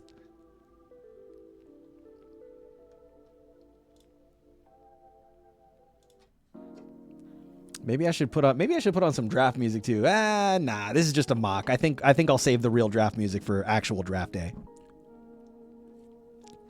All right, so we saw Drake London go and then Amarian Hampton to Walt. And I like both of those picks. In fact, if Amarian Hampton had made it back to me somehow, some way, I would have doubled down on running back and picked up Amarian Hampton here. But because of that, I will probably end up picking up a wide receiver to be my wide receiver 1. And I know Rosh is on the clock, so I'm going to be very cautious about what I say. But there are a couple dudes that I'd be fine with having as my wide receiver 1 right now. And that guy's name right now is, so I'm going to dip below Kenneth Walker. I'm going to dip below Achane. I'm passing on Trey McBride, Saquon Barkley.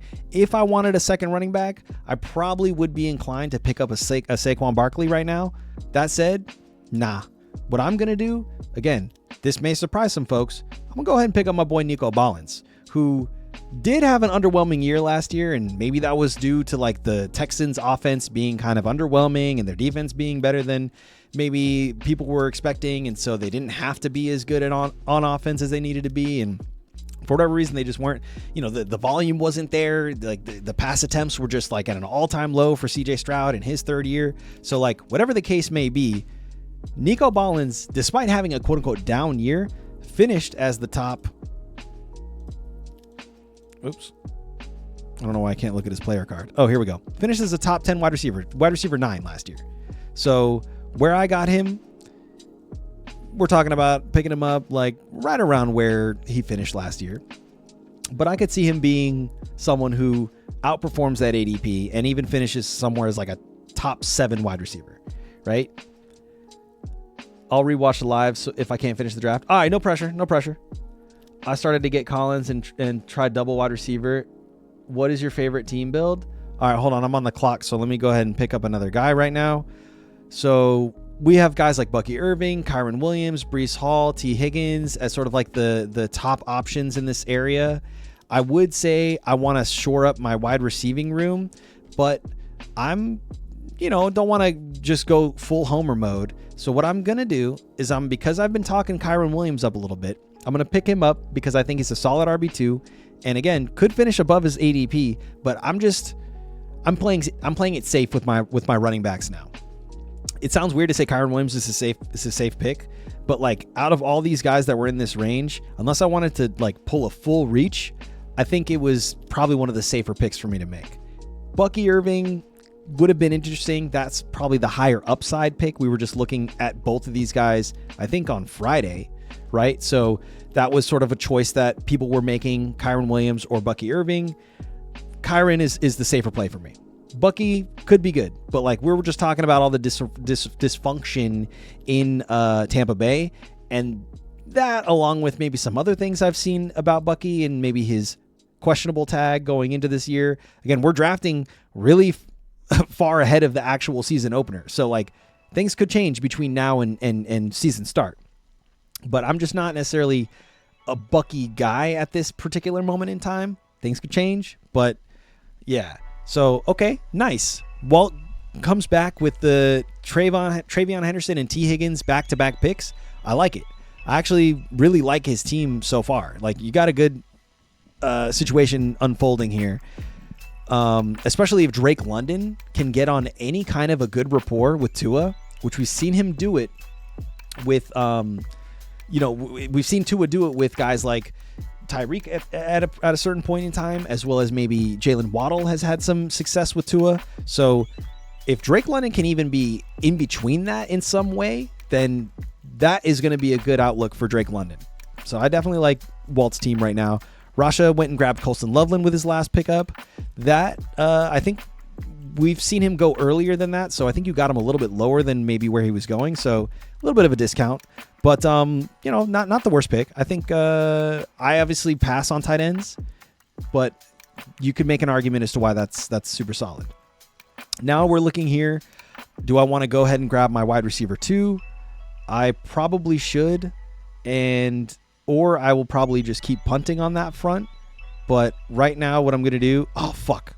All right. It auto-picked me Lamar Jackson. That's fine. That's fine. Not what I wanted, but I'll live with it. We'll pivot.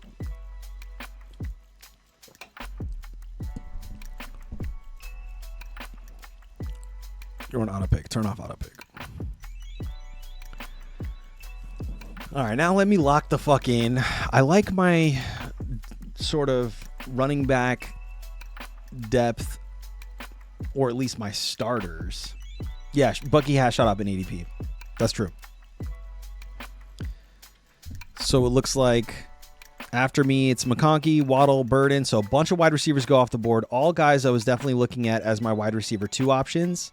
Mike Evans was probably going to be the guy, or Igbuka. Either of those guys would have probably been who I ended up with. But now I'm on the clock. This is my 5th pick. I do need another wide receiver, and I did say that I wanted to trust in the experiment that they're going on with hey, what's up, LeBron James? Hey, LeBron James, what's up, bro? How you doing, man? We're just doing a quick mock, and I hope you can see this. Maybe I'm cutting off. Actually, I think the chat is cutting off a couple teams here on the end, so let me go ahead and make this visible.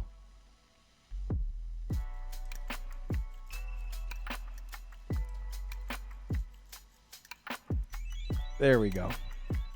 All right. Hey, come here. Come here. Oh. So happy fantasy season back, dude. I know, right? I'm so stoked, and we're still in July. Just imagine when September gets here, bro. It's oh man, it's nothing greater. It's nothing greater, man. I'm excited. So hell yeah. Thanks for tuning in, bro. Yeah, we're doing a quick mock. As you can see, we got a couple people in chat who are participating as well. We'll try to do this every stream, honestly. I think this is a fun activity. And the closer we get to the season starting, obviously the more mock drafts I'm going to be doing. So, feel free to join any of these if you see us mock drafting.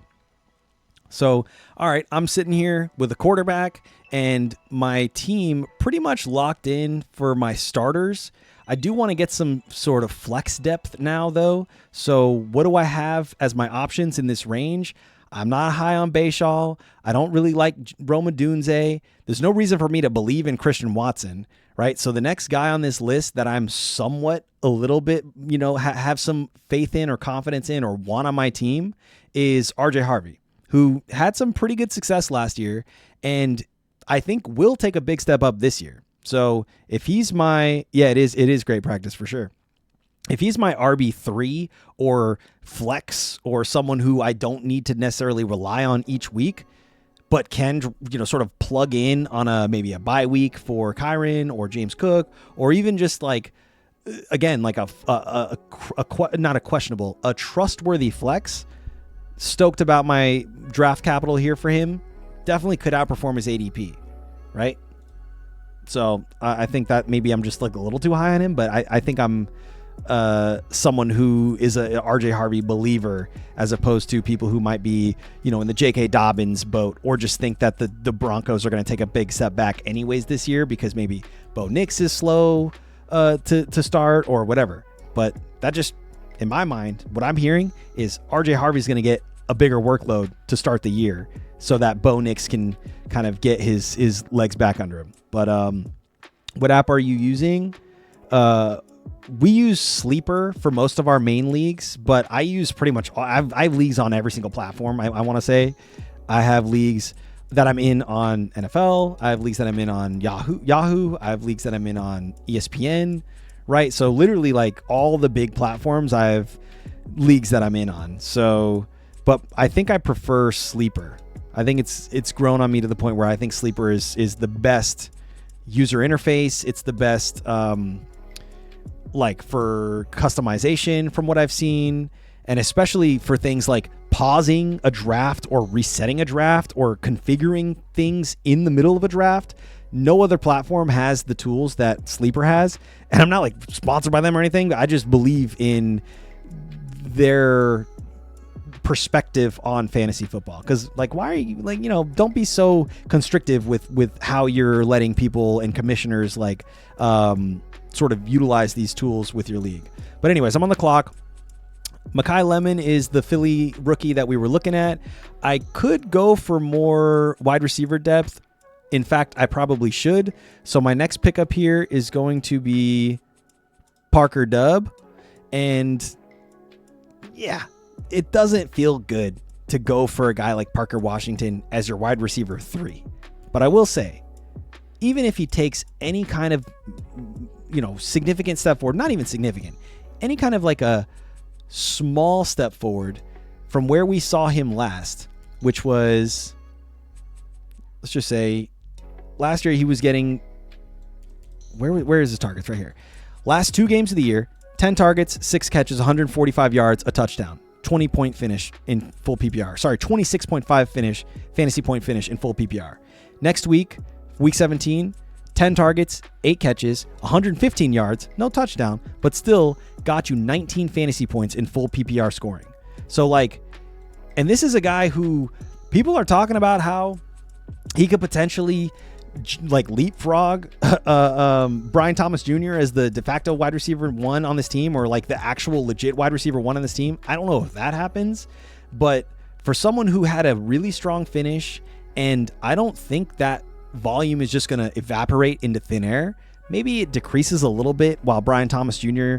kind of gets back into form, because I don't think they want to necessarily rely on Parker Washington as their number 1. I'm sure they want Brian Thomas Jr. to be a big part of their offense. But even if he's not, and maybe even if he is, but he's just less reliable than a guy like Parker Washington is essentially like their possession receiver at this point. Like, he's just kind of the most reliable dude for them. Similar to maybe like a Mike Wilson in Arizona, right? Like, is just going to get the volume. And I think he absolutely could perform, above his ADP, right? At least where he's going currently. So you took Lamar, like waiting on a while to draft a QB. That was an auto pick. I'm just pivoting. I'm rocking with what I was given. I did not want to pick Lamar there. Trust me. But I'm making it work. I'm making it work. Let's see. Okay. Oh, you like the Yahoo the most? Yahoo has its positives. I think Yahoo has good like stat tracking and stuff, even though all the stats are pretty much the same, like they should be at least.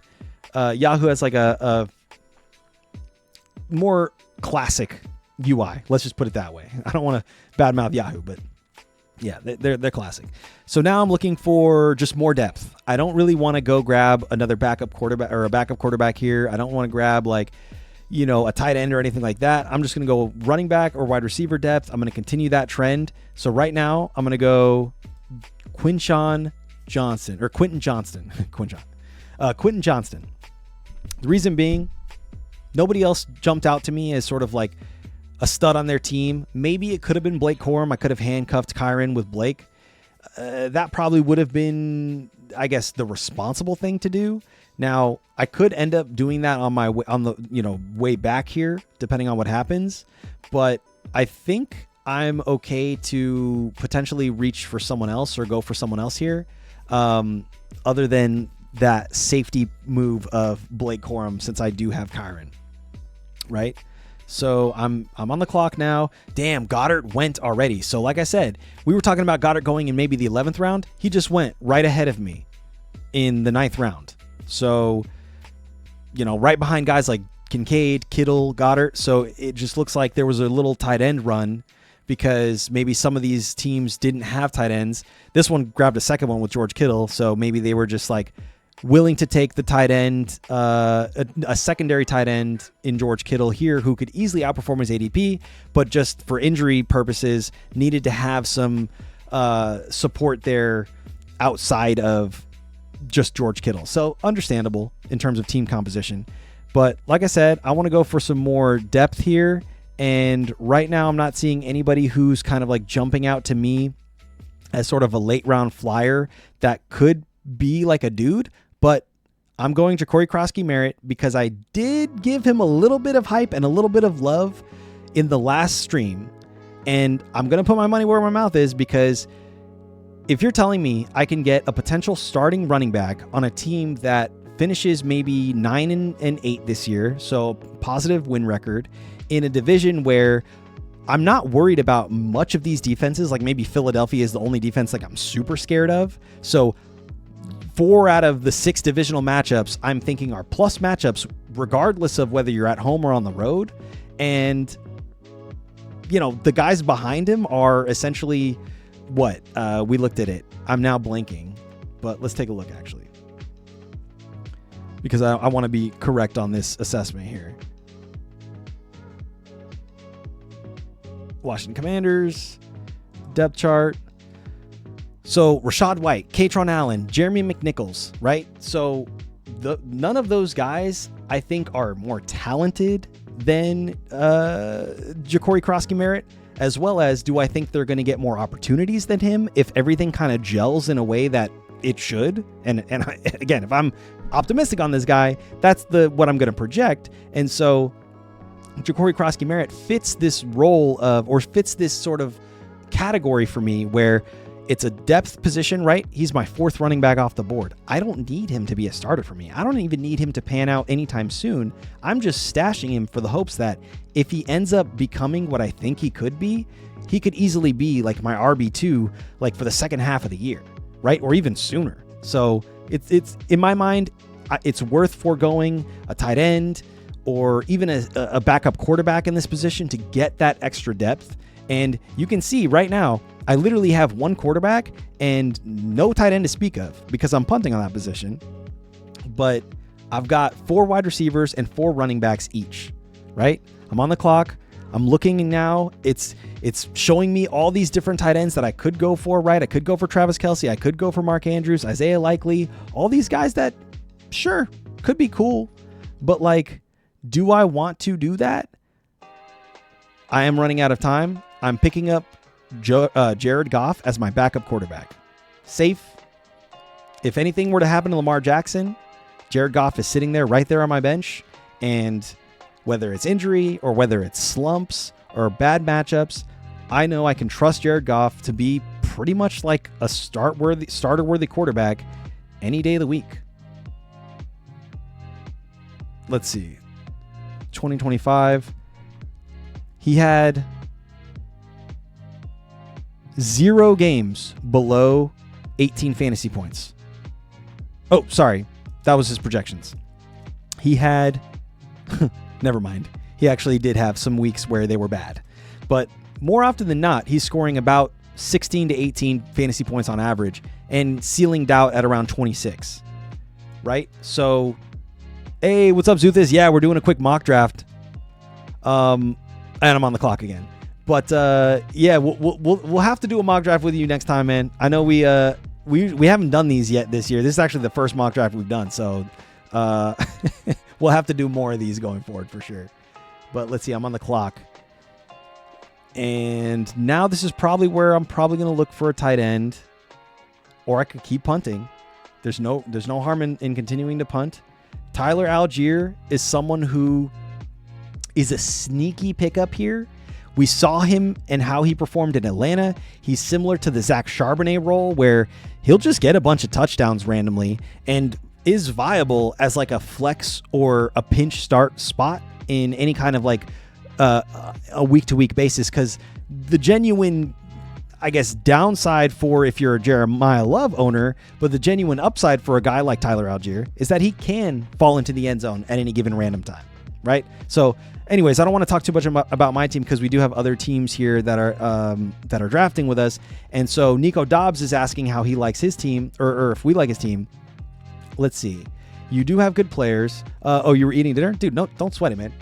Hell yeah. Yeah, next time we do a mock draft, hopefully you're in the chat and we can get you in this draft this time. But okay, so Nico Dobbs has Gibbs, Chase Brown, Rashee Rice, Mike Evans, off to a solid start. I like it already. Obviously, you can't go wrong with Joe Burr. He's obviously one of my guys for sure. Laporta, I think, is where maybe you might have taken a little bit of liberty and kind of broken away from a strategy that I would have employed. But your top 5 picks, solid. Laporta's probably your only knock. I actually would have been fine if you would have maybe skipped on Laporta and maybe grabbed like Michael Wilson or Marvin Harrison Jr. or someone like that instead and built your wide receiver depth because, Evans and Rice are fine. But like if Dobbs is your wide receiver 3, that makes me feel a little hesitant or a little skeptical about sort of your wide receiver depth. But, that just is, again, coming from a guy who I'm a wide receiver snob. I need to have like 4+ wide receiver, 2+ calibers on my team, right? I need to have that in terms of where they're playing in their offense. So I'm on the clock right now. Still no tight end. I do have a backup quarterback, though. So there's guys like Brenton Strange that are going down here, Matthew Golden, Juwan Johnson, Dalton Schultz. So if they're even guys further down here like AJ Barner, maybe this is where I call it. Even though I already have a pass catcher on this team, I'm going Brenton Strange because for this value, round 12, I punted on tight end. I decided to get depth. I even decided to get a second quarterback over a tight end. Waited all this time and am fine, honestly. I'll probably stream him if I need to, right? If for whatever reason he doesn't pan out and I have to pick up another tight end off the waiver wire or something like that, I'm more than happy to, because there almost always is a tight end that we don't see coming, whether it was Colston Loveland last year or whether it was like Isaiah Likely maybe 2 or 3 years ago, or last year maybe it was even Chigakonkwo for a little bit down the stretch. Like, there are tight ends that we will find off the waiver wire almost each and every year, maybe a handful, that end up becoming guys that you realize, oh shit, they're startable each and every week. I'm trying to remember a couple more, but like, it almost happens every single year. So like, I'd be willing to wait and see and take a guy off the waiver wire and go with a Brenton Strange as my first tight end than to reach for guys, or not reach, but like draft a Laporta or even a Kyle Pitts.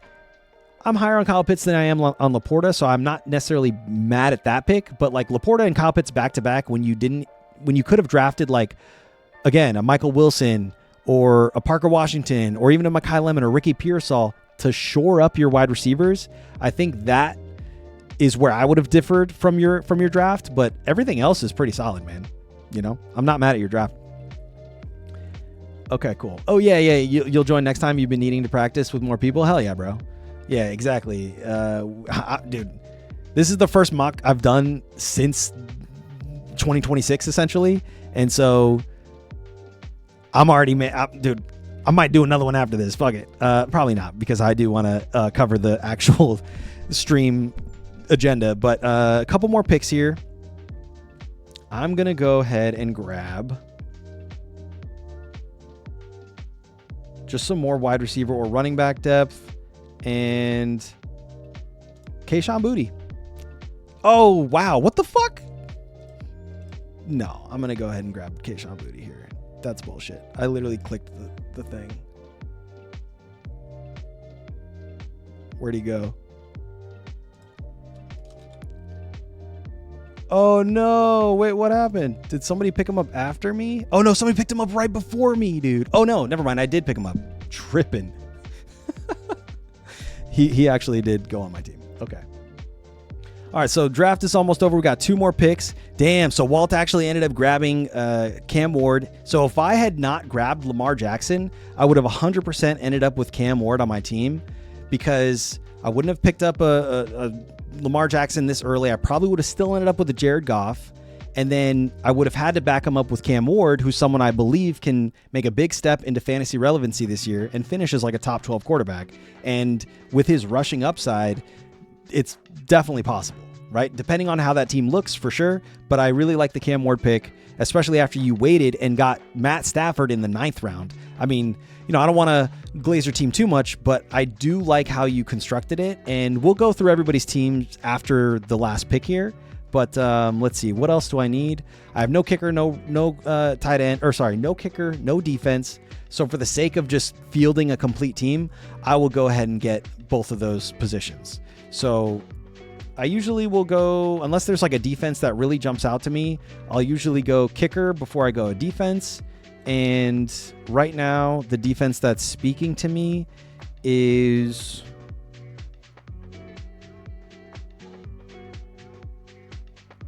This sounds like a cop-out, but Philadelphia Eagles should be solid. And, you know, maybe I could have gone the 49ers, but that division's a lot tougher than the Eagles division is. And even if folks get better in this division, like the Cowboys should be better for sure than they were last year. The Commanders as well should be better than they were last year. I still think the Eagles have a pretty soft matchup that outside of their maybe tougher division opponents, they, just based off what we looked at the other day, have a pretty nice matchup on paper for a lot of their games. And so their defense is a good enough caliber where I'm sure they'll be forcing turnovers. I'm sure they'll be scoring touchdowns on the defensive side of the ball, a lot of sacks for sure. So Denver and Houston are better than the Eagles. For a fantasy outlook, I mean, yeah, you could probably make the argument that definitely Texans, and maybe that actually was the move for me. So I passed on them, but Denver, I could go that. I see that being a coin flip. Let's see. Kicker. there's not a lot of guys who I'm like, oh man, I got to have that guy on my team. So I'm just going to go with a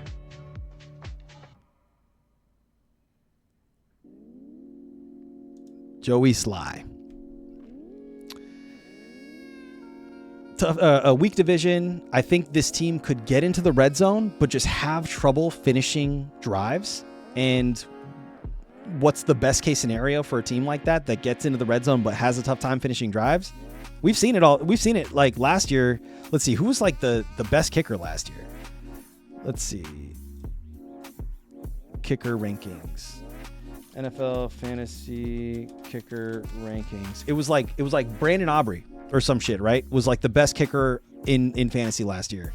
And the reason being, they had red zone troubles. They would get into scoring position, but they just would have a tough time getting the ball across the goal line. And again, he's just going to, guys like that just eat. Not to mention he's obviously an insanely good kicker as well. So they had that going for him. They could take chances on 50 plus yard field goals, right? And he's probably going to make it more often than not. But at the same time, you know, it was scenario. It was a lot to do with how they were getting into the scoring position, and again, drives fizzling out, right?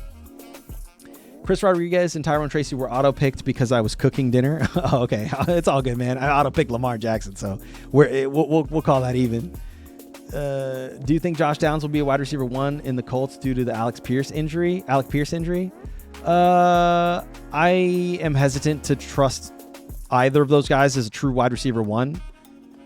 Yeah, he might have some big games, but I think it'll be wildly inconsistent. And I think the true wide receiver 1 that I'm targeting in that offense is Tyler Warren, the tight end, because he's going to be the guy who gets the most volume, right? So, you know, obviously you're getting Josh Downs pretty late in drafts, but do I think he's going to be reliable? Do I think he's going to have some consistency issues? I don't think he's going to be reliable. I think he will be inconsistent. Will he win you weeks at times because he has big pop-off games? Sure.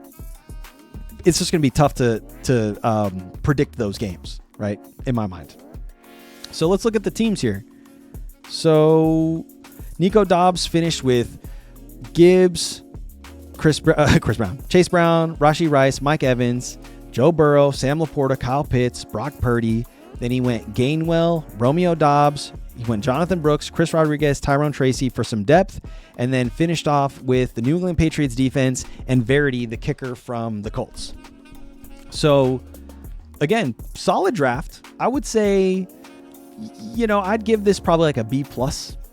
And the reason why I'm giving it a little bit of a knock is because you have 3 wide receivers on this team.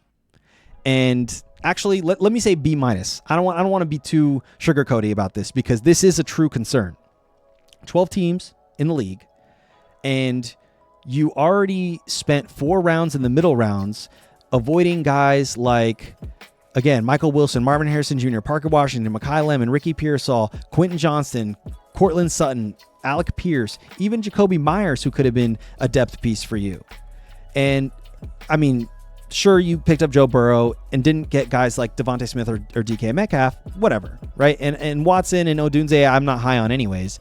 Brian Thomas Jr., you can make an argument for. But on the way back, again, you could have picked up guys like Tyson, Mike Wilson, Marvin Harrison Jr., Parker Washington, Mekhi Lemon, all these guys that would have been great depth additions to your, again, pretty, maybe solid 2 wide receiver starters, but like, you have no depth behind that.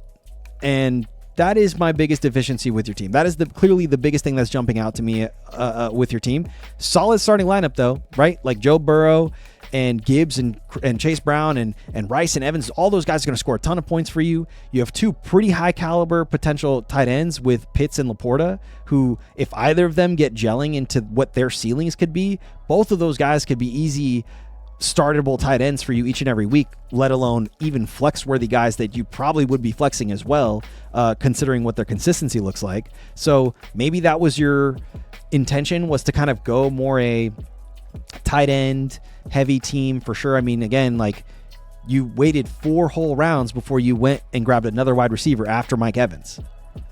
So, you know, and then you still didn't get additional wide receiver depth after Romeo Dobbs. So that's my biggest concern there. But I do like Gainwell as a depth piece. I think Jonathan Brooks could be someone who could be like a late flyer that turns into like a top 12, at least like a top 25 guy potentially, right? Which is solid for a guy you're getting down there.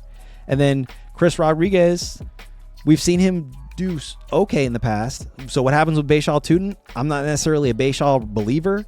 So could Chris Rodriguez end up being sort of like a 1B flex-worthy running back when all is said and done in Jacksonville? Sure. And then Tyrone Tracy, we saw what happened with Scadaboo last year. When he went down, Tracy stepped up in a big way and was serviceable. So, yeah. You're saying your bench is usually not relevant to you? I would try to change that mentality. Some of the best years I've had were because my bench players turned into startable guys. And you have to position yourself to be willing to pick up guys that can do that for you, right? Jonathan Brooks is a great example of that, right? But you don't have a lot of other guys that are sort of those type of players. Maybe Tyrone Tracy, and yeah, maybe you can make the argument for Chris Rodriguez depending on what happens there. But like Gainwell, I don't know if he's going to be like a de facto starter at any point in this year, depending on injuries, right? Or barring injuries. Romeo Doubs, similar. I just don't see him being a startable guy unless there's like some injuries to players above him in that offense, right? Walt saying going to need it. Rice is probably going to be a person before the season starts. Woo! Yeah, hate to say it, but probably there's something there because dude seems to be trying to speed run the Henry Ruggs outcome. But no, we'll cut short from harshing that vibe a little too much because I think Rashi is still a solid pickup here. But yeah, that is something to be a little bit worried about though. All right, next up, we'll take a look at Rash's team here. He was the 10th pick overall, and he decided to go with Amon-Ra in his first round, then followed up with Derrick Henry, ETN. He went Colston Loveland in the 4th round, which is a little interesting to me. And then decided to follow that up with DeAndre Swift. Didn't get his second wide receiver until round 6, where he ended up with Brian Thomas Jr., which actually not a bad place to get your wide receiver 2 with a guy like Brian Thomas if he just can pan out, right? If he returns to his rookie year form, which I know everybody just kind of like doesn't believe that it can happen, and that's why he's going this low in drafts. But if he does, then that was a good gamble and it paid off for you, right? So a little risky, but I do like it. And then you followed that up with Caleb Williams, so that's your quarterback 1. And then Kyle Monangai is your RB4. And then you got a little bit extra depth for wide receivers with Jordan Addison and Jalen Reed in your next rounds. And then you got a backup quarterback with Mayfield in the 11th round, not bad. And then you took a flyer on Casey Conception. I do like that. And then Jalen McMillan, I think, is quietly going to have a flex-worthy relevant season this year. Largely due to the fact that like Mike Evans is gone. Igbuka is now the de facto number 1 or the legit number 1. And we'll look at I don't think we've looked at the NFC South yet. So we'll actually look at their depth chart probably either this Friday or next Friday when we wrap up all the divisions. Maybe I think they're due this Friday. So either way, we have to look at their depth chart, but Jalen McMillan is a sneaky flyer that I actually had when 2 years ago, it was his rookie year. Late in the season, I think Mike Evans got hurt and Chris Godwin was also hurt. And Jalen McMillan had to step up his rookie year, and he did. And he actually helped me win my league that year, right? He helped me win our main league. So is he going to do that this year? I don't know. Let me show you what I mean when in 2024 he stepped up in a big way down the stretch. Week 14, 21.9 fantasy points. Week 15, 18.5 fantasy points. Week 16, 16.7 fantasy points. Week 17, finished strong with 23 fantasy points, right? And this is all super efficient stuff, right? He's averaging 15 yards, 11.4 yards, 10.2 yards per catch. And he got a touchdown each of those weeks. And in some of those weeks, he was getting 2 touchdowns, right? So 6'1", 192, young guy. He's only 24 years old. someone I think actually could outperform his ADP. I don't even think it's a could. I think it's a guarantee almost. You're getting him all the way down here as like wide receiver fucking like 60 off the board or some shit. You know? So I love that pick. I think I'm actually going to start stashing Jalen McMillan on my team in more leagues because you're getting him basically for free. And he, again, has shown in the past with the sort of number one wide receiver duties, with the volume, with the, you know, high value targets that he's getting, he can perform, he can convert, and he can basically be someone who's like a viable fantasy option. Definitely. Right. Like I said, he helped me win that year in that, you know, down the stretch. I just showed you his game logs. Right. So Tez Johnson was great with the Bucks last year after Mike Evans was hurt. Do you remember? Oh man. Okay. I guess I did forget about Tez. People are kind of, I don't know, like hush about Tez. I haven't really seen a lot of buzz from Tez. I do remember though, but look, he's going down here as wide receiver 116. There's just no buzz on Tez. And sure, there were some good moments here, right? But I think it was just like, I don't know, when the boys kind of came back, he just went back into the shadow realm, right? Just completely vanished off the face of the earth, Avatar style, right? Last Airbender style, right? When you needed him the most, he disappeared without a trace. So when I look at these two guys side by side, Jalen McMillan or Tez Johnson, obviously we're looking at their draft capital. Clearly Tez Johnson is way below Jalen McMillan in drafts. But I'm still, if I'm looking at them in a vacuum, and I'm just looking at them at their stats and how they performed when given the opportunity, I still think that at 24 years old, they're both the same age. Yeah, Tez is 1 year, like I guess less experienced in terms of the NFL, in terms of NFL experience, right? He's a second-year player, whereas, or actually, sorry, yeah, he's a second-year player. I think he was a rookie last year, where Jalen McMillan is at least like a third-year player now at this point.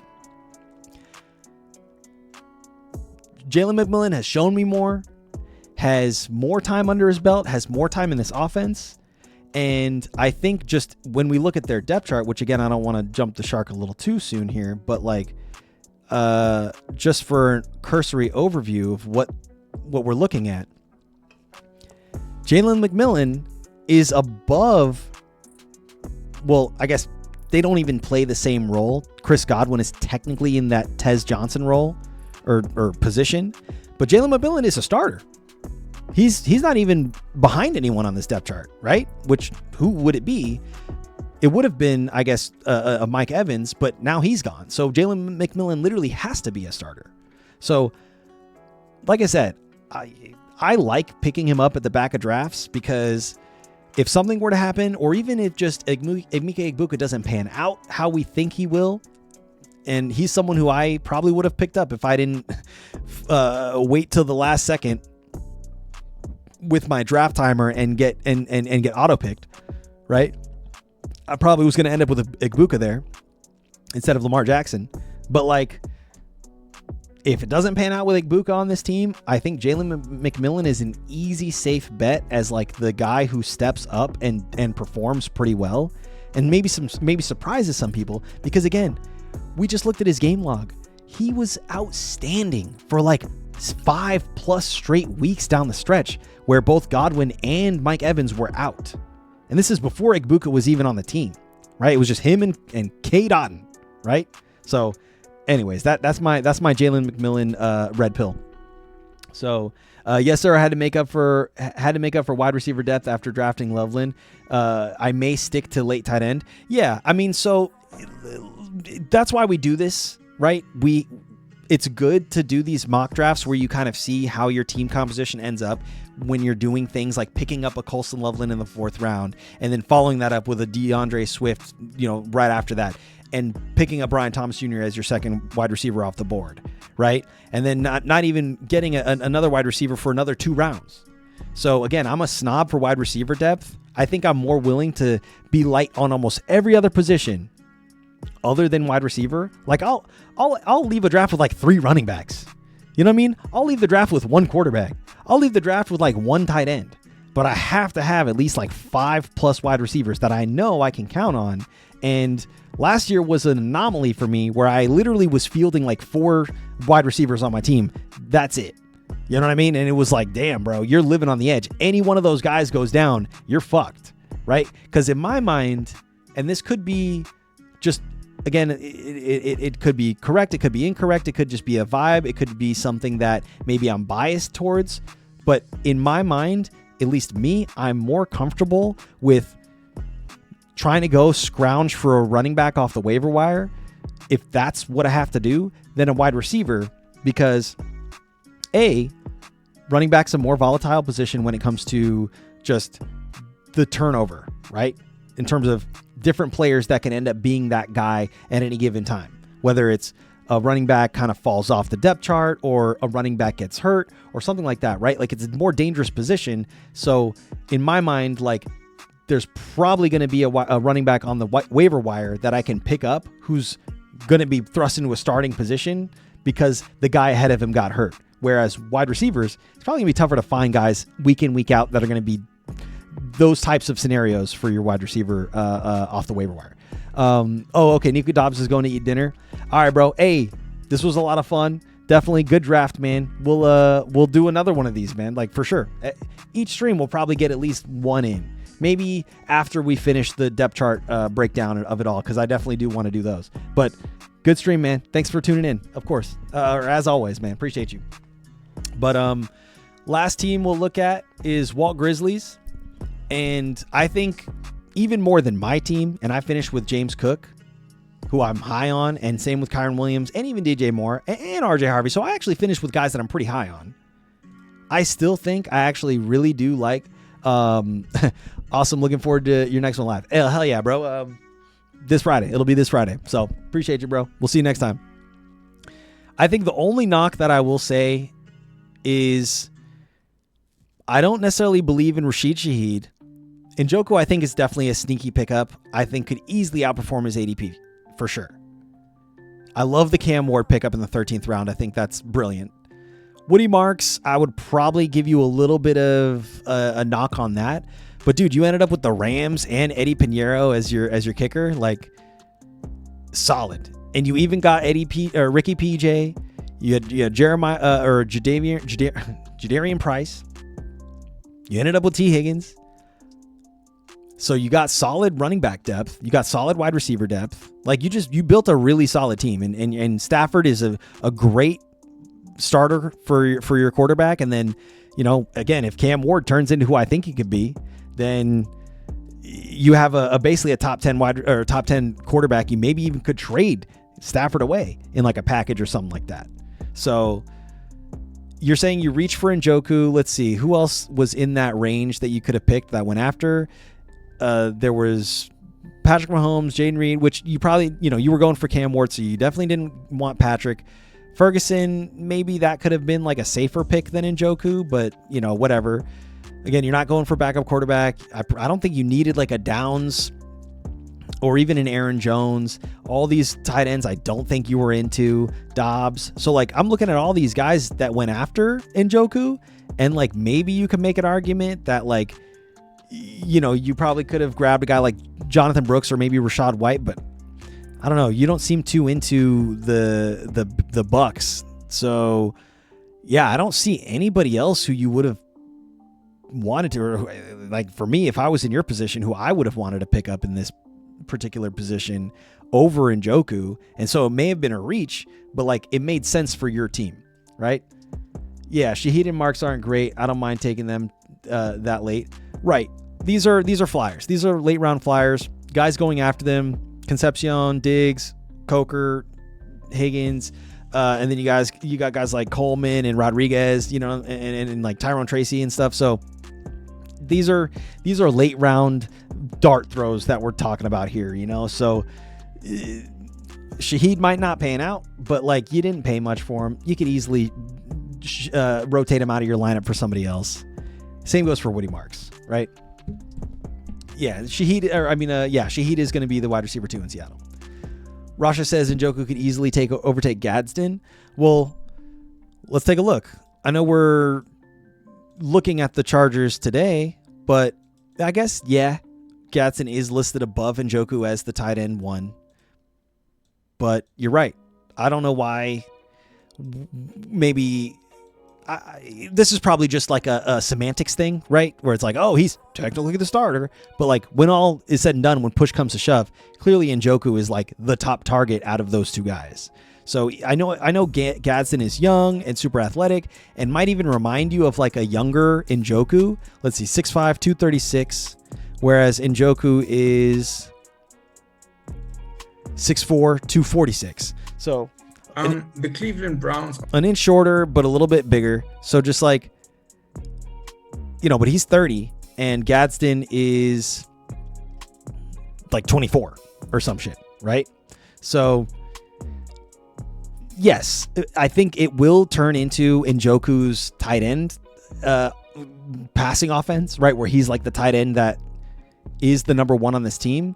But like, I don't know. Don't just count Gadsden out though. We saw him flash a little bit. And even though he's not going to be sort of like the de facto starter tight end on this offense, clearly people are projecting him to not be that.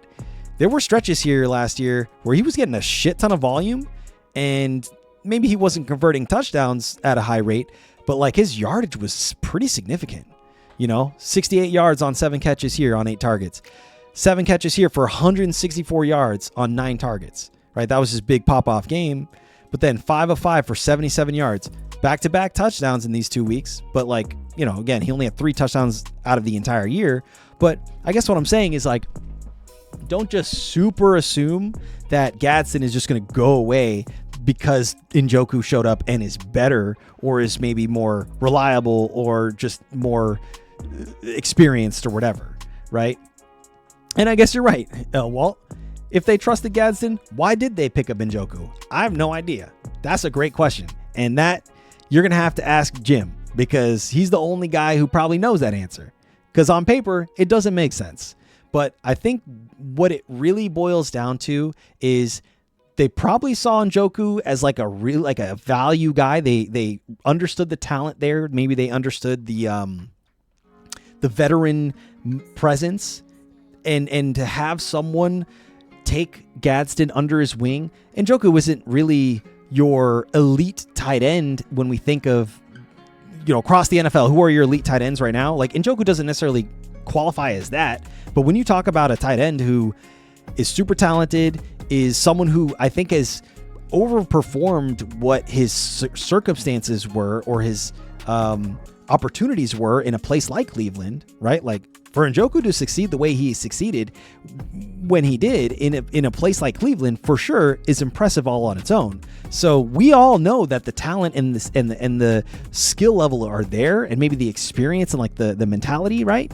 But Gadsden maybe just, I don't know, something might have happened after this stretch where like they just started taking targets away from him. Definitely after the bye, his target share dropped off a cliff. And he only had 1 touchdown for the entire rest of the season after that. So I don't know. But Rosh is saying absolutely Gadsden was great for a stretch. Could it be Mike McDaniel wanted Njoku? That probably is it. Yeah, and Walt's saying like, that probably is it. Because I think they had a little bit of history in Miami, if I'm not mistaken, for like a year or two. So yeah. So okay. So all right, let's so that's the mock draft. Actually, let me just quickly look at my team real quick because I do want to give my boys some love real quick. I went James Cook, Nico Ballins, Kyron Williams, Lamar Jackson. That was an auto pick, but whatever. DJ Moore, RJ Harvey, Parker Washington, Quentin Johnson, Ja'Cory Krosky, Jared Goff, Tyler Algier, Brenton Strange, Keyshawn Booty, Eagles, and Joey Sly.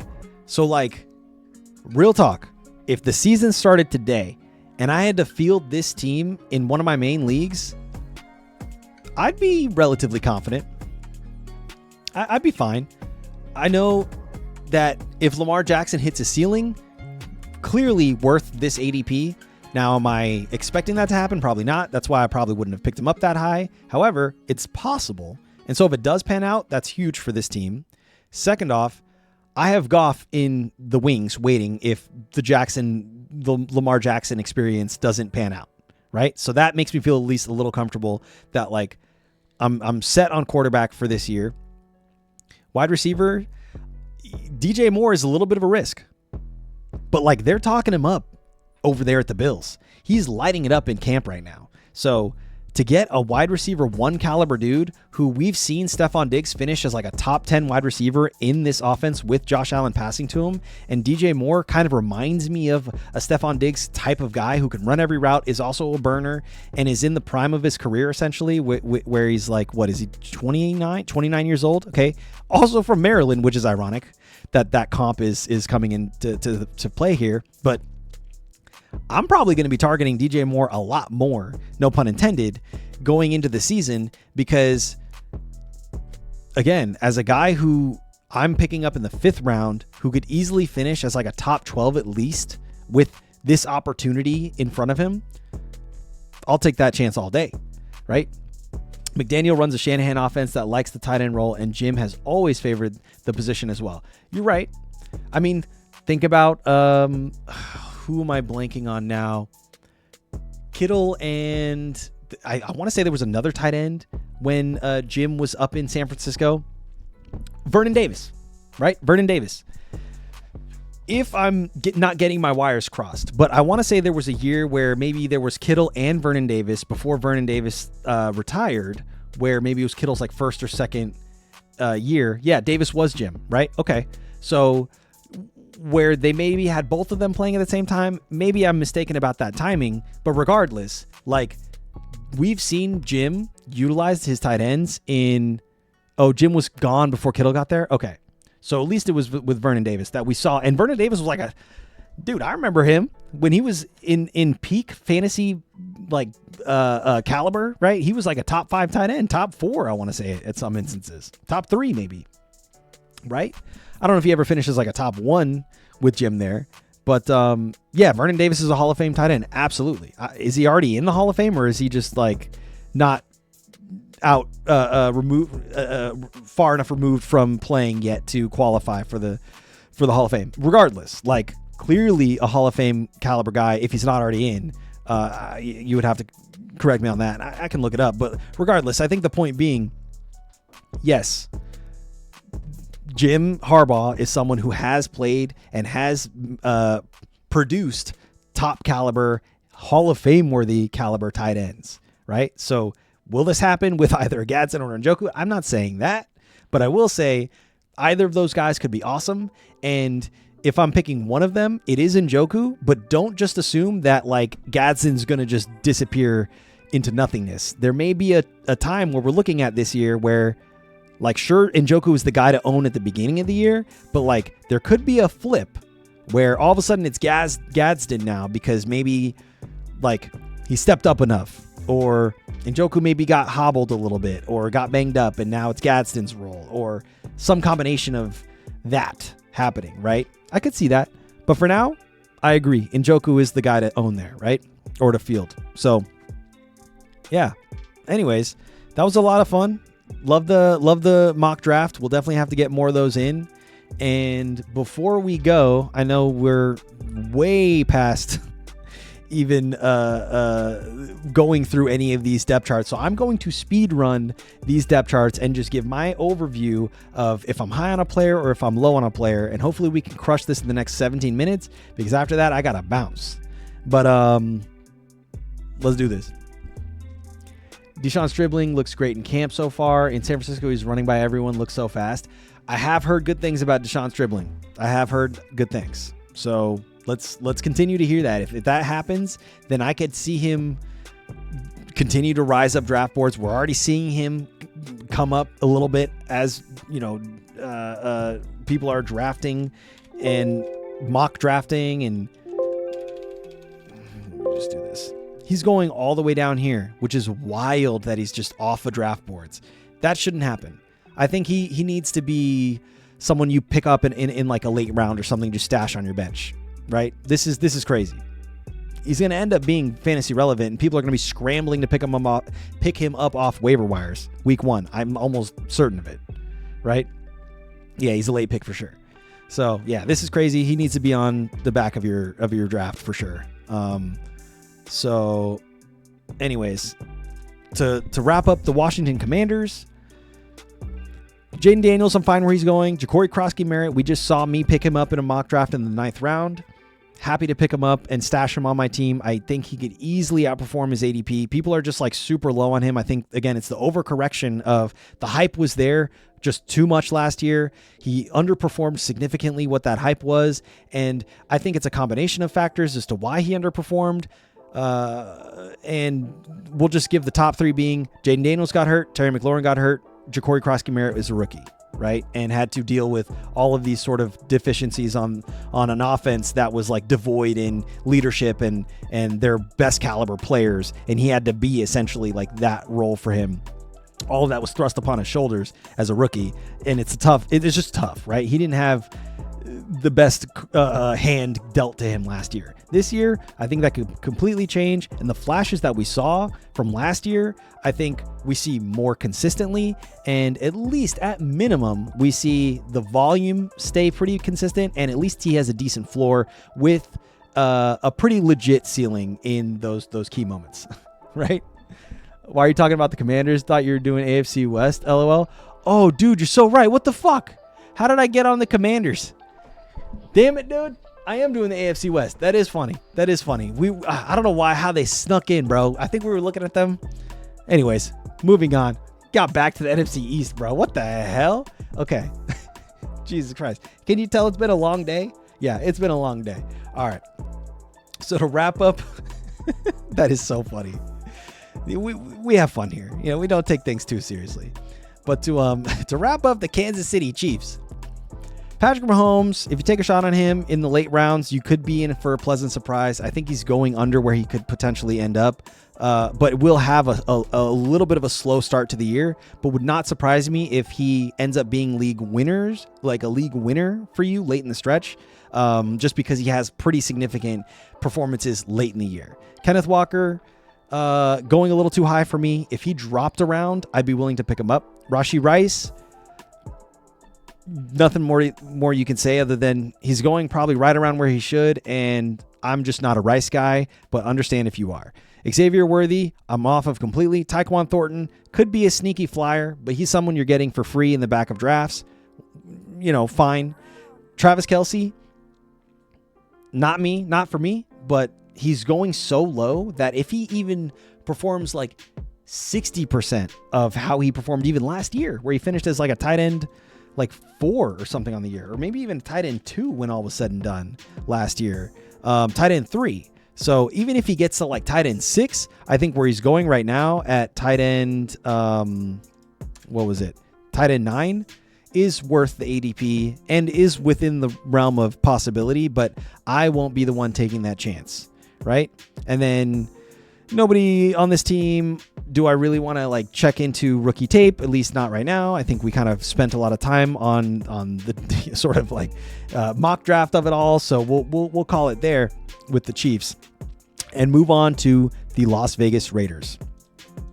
Las Vegas Raiders, what can we say? I think this one we can kind of keep real quick. Kirk Cousins, you're not thinking about in any kind of fantasy perspective. Fernando Mendoza, maybe if it turns into a situation where Kirk Cousins gets benched week 2 and then we see Fernando Mendoza just like come in and be awesome and like exactly what the Raiders were kind of looking for when they drafted him, then sure, maybe you scramble to go pick him up and then whatever, but like you're not drafting him in any kind of leagues, and Walt is saying that won't happen, and I'm inclined to believe that it probably won't either. Ashton Genty, he's someone who's going in drafts, and it's just crazy how high he's going still. RB5, dude, he finished as RB13 last year somehow with a hope and a prayer, and it was really off of the back of like 3 big ceiling games for him. 33 points in week 4, 24.8 points in week 12, and then 31.8 points in week 16. The rest of the time, it was pretty much hit or miss, right? Like the floor was about as low as it could get for a guy this high that you drafted this high, right? Usually guys that are going in this range, their floor is going to be pretty consistent because I mean, that's why you're picking them up this high anyways. You want them to be reliable. I think people are drafting him at his ceiling, right? He's going as the RB 5, 7 ADP. He didn't even finish as the RB 13 last year. But again, like, he needs to essentially like double his production almost. Maybe not double. Maybe like get like 30 to 40% more production for you to feel confident in having picked him up this high. And so, I mean, even if he plays 17 games and even if he gets 266 plus carries and even if he gets, almost 1,000 rushing yards or whatever, it's not going to be pretty. And a lot of it is going to be in garbage time. And he only finished with 5 touchdowns last year. Do we think that's going to increase? I don't know. You're picking him up in a place where he has to increase in all of those things. He has to improve in all of his categories, except for maybe attempts. He could probably keep his attempts right around where it is, but he has to have higher yardage. He has to have a better average, and he has to give you at least like 8 to 9 touchdowns to be worth picking him up where you're picking him up, which again is like high second round, right? Middle of the second round. Actually, high second round. He's pick 14, So that's too high for me. I'm picking James Cook up over him, even though again, like these rankings are probably not what we're going to see when all is said and done. Because even right now, we're looking at sleeper rankings and James Cook is going up here next to like Jonathan Taylor, right? So, we'll take this with a grain of salt, but still, if I'm looking at this and I'm looking at Ashton Genty above a James Cook, that's crazy. He's around 4 RB for me at the earliest. I think that's fair. Let's see. I guess we already closed that mock draft. That mock draft board, or else I would have pulled that up. Let's see if we can. Okay, never mind. All right, so yeah, I already closed that mock draft. Well, we should have looked where he went in our draft just now that we just mocked, but like, yeah, if he went anywhere above the 4th round, I think that's too rich for me. And so I'm in agreement with you, Walt, there. No surprise there. Moving on, to Trey Tucker, Jalen Nailor, and Jack Beck, who are probably the most hodgepodge assortment of wide receivers in the NFL currently. I can't think of a single wide receiver room that is as lackluster and sort of devoid of big name talent than this. And so it's literally just going to be the Brock Bowers show. He went round 2 in that mock. Oh my God, really? That's crazy. All right, well, that's way too high for me. Probably a bot drafted him in that case. The Dolphins wide receiving core. Yeah, I guess they only have like Jalen Waddle, because Jalen Waddle's still there, right? Or did he move on to another team? Am I making that up? Let's see. NFL depth charts. Miami Dolphins. Oh, Waddle's in Denver now. You're right. You're so right. Yeah, you're right. Yes, it's Malik Washington, it's Jalen Tolbert, and it's Tutu Atwell, bro. You're so right. That's crazy. And then they don't have the luxury of a Brock Bowers. They have Greg Dulcich, which, no disrespect, but he's unfortunately, we haven't seen him perform at the level of Brock Bowers. And even if he has that talent, we've never seen it. So there's no reason for us to believe that he'll do that. And so you're right, are actually worse off than even the Raiders are with their wide receiving group. That is crazy. And then you could make the argument that, yeah, last year, I guess it was the Titans that kind of fit this scenario too. But now the Titans at least drafted a guy named Carnell Tate, who we looked at his tape. Looks awesome. I'm stoked about him. Looking forward to what his outlook could be. But yeah, at least they have that going for them. Whereas the Dolphins and the Raiders have literally, I won't say scrubs, but what I will say is there's not a legit wide receiver 1 among them. They're just not. No disrespect. They're in the NFL. Sure. They had to get there, but like, even they would tell you, they want to believe in themselves. Sure. But even they would tell you like, hey, our wide receiver room, it might be sneaky, but it's on paper. This ain't it. And Packers, you're right. I think maybe people are thinking Matthew Golden's going to step up, or obviously they just paid Christian Watson. But I believe that their receiving core is at least better than this, right? But you're right. They still don't have a true number 1 in my mind. So none of these guys are draftable. Maybe Trey Tucker on like a late round flyer, but you don't feel good about it. But he could surprise people. And then and listen, like, it's the NFL. Any one of these guys like Dante Thornton or Philip Dorsett or Malik Benson or whatever, it's a low likelihood. But like, and maybe this is their rookie, Derike Young. But like, oh no, never mind. He's just 2022 guy. So yeah, nah. So like, they literally, damn, that's crazy. They literally have like nobody. Not as bad, but still no wide receiver one. Yeah, totally. With the Packers. But so yeah, it is the NFL. So any of these guys theoretically could show up and become like a solid mainstay in this offense, because the opportunities are just wide open for anybody to just take the bull by the horns and be that guy for this team. But you know, it's going to be tough to say any of these guys are going to be fantasy relevant, right? That's for sure. Raiders are still going to finish last in their division, 100%. Pretty tough for sure. Naylor, perhaps, you never know. Naylor, I think, and Trey Tucker. Naylor, we saw in Minnesota have a decent stretch of games, and then Trey Tucker, I know, had also a decent stretch of games in, I want to say, either last year or the previous season in Las Vegas, right, with the Raiders. But I won't even say Naylor had a stretch of games. He just had 2 good games, and they were not predictable at all, right? But at least we saw a flash, right? And let's look at previous seasons. It's just inconsistent. It's just not enough volume. And so if he gets the volume, maybe we see more of this, but I'm not really counting on it, right? And then just to show Trey Tucker,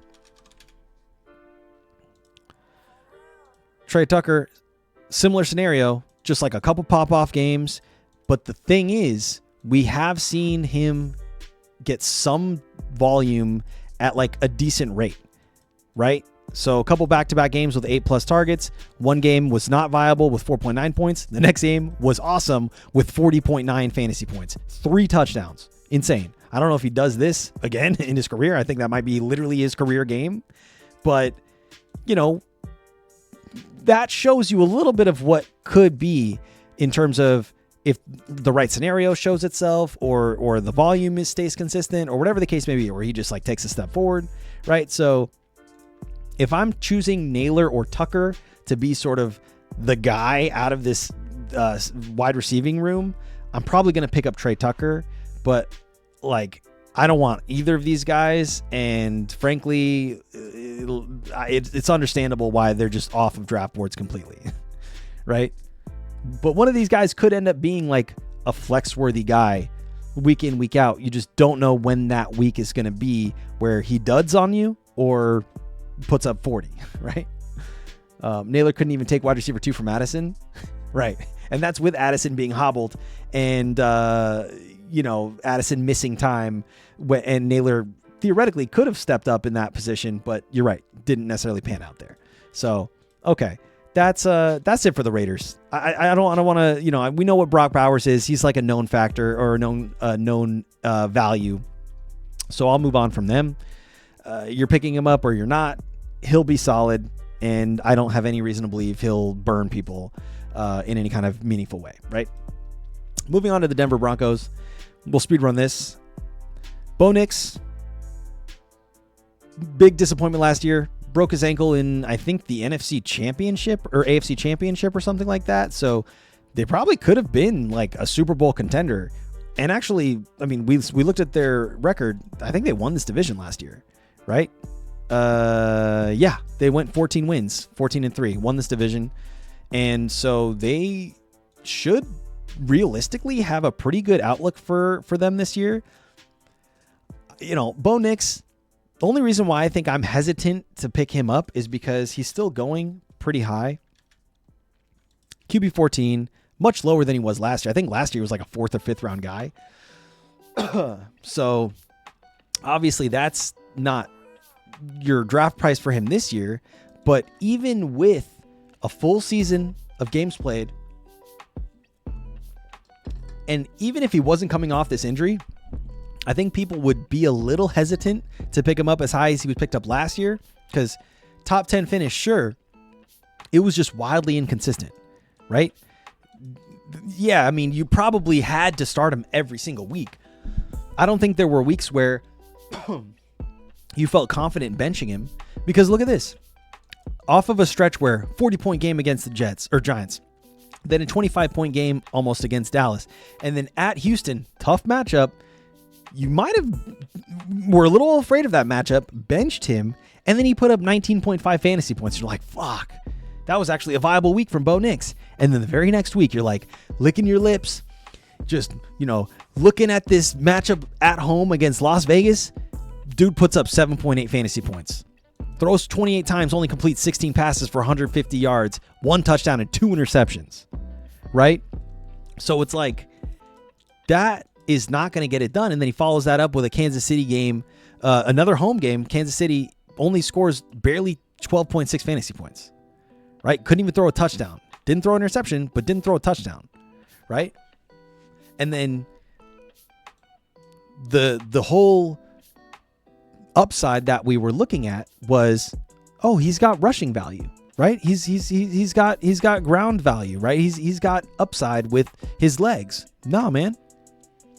He was not running nearly as consistently as he was the year before, right? The year before he had 92 attempts on the ground, 430 rushing yards. Last year he had 82 attempts, only got 356 rushing yards. Did get 5 touchdowns, so 1 more than the previous year, but like 2 of those were in one game. That was his 40-point pop-off game. And then, it was like hard to even count on those touchdowns going forward. But again, he finished as the quarterback 7. So like solid fantasy finish, but like, dude, and these last couple weeks, he wasn't the reason you lost your fantasy championships or your fantasy playoffs. So at least he had that going for him, was that like he didn't burn you in the end, right? Like, man, if he had one of these dud games in like week 15, week 16, or week 17, or like any of those, dude, you were butthurt for sure, right? Walt saying you're fine with taking Nix in the later rounds. Yeah, I don't think I'm hesitating on taking him where he's going. I think I just want to be honest about what we could look towards with him. And it's just like some of these games are going to be inexplicable, where he throws 37 times and none of them are touchdowns. 37 attempts. Division opponent. Only completes 24 passes for 295 yards. Actually, that's not terrible. But no touchdowns? That's crazy, right? So Walt or Rosh is saying that's fair. Walt, oh yeah. Who are your favorite sleeper wide receivers this year? I actually am curious to see what Walt says on that as well. And then do you think Waddle unlocks Nix and passing game? I think it's better than Tim Patrick. I think it's better than whoever their other guy was that was sort of flashing last year. So I think Waddle is definitely a better number 2 than either of those guys were. Am I thinking that this unlocks sort of a different element of the passing game here? It could, but does Sean Payton lean into that? I'm not so sure. I think it all comes down to how this offense is constructed. And right now, from what I have going off of and what I'm seeing with my own eyes, just on the most recent sample size that I can look at, we're looking at games where, again, Bo Nix will throw for 40 plus times. 50 times he threw for against the New York Giants, right? Couldn't even crack 300 yards passing with 50 attempts, which is kind of crazy, but just super inefficient, right? This is not an efficient pass attack. And his yards per attempt, I want to say, on average, are probably lower than like your other high-octane offenses, right? So if we're talking about his rushing performance is going to dip a little bit, maybe they need to lean a little bit more on the pass attack. They need to get more efficient. And who knows, maybe we could take a deeper dive into why Bo Nix was so inefficient in some of these games. Right, where he's throwing for 37 times, only completing 18 passes. That was against Houston. Sure, that was tough. But like, I'm curious. Like, there are other games where he throws 34 times, only completes 23, or rather throws 47 times, only completes 28. You know, did get up to 350 yards though, passing. But just if we look at his passing totals, 179 yards, 206 yards, 153 yards. Has one game above 326, then dips back down. 242, 174, 279, 247. Doesn't get up to 300 passing yards until week 13. So, like, and he only has 4 games out of the 17 that he played where he actually cracks 300 passing yards. So, like, this isn't a high-octane pass attack. Even with high volume, they struggle to get passing yards in terms of their average, right? Their averages are super duper low on yards per attempt. So, like, that's all I'm saying is temper your expectations with Bo Nix. He's going right around where he should. He could finish above this ADP, but am I picking him up as like my lock him in each and every week quarterback 1?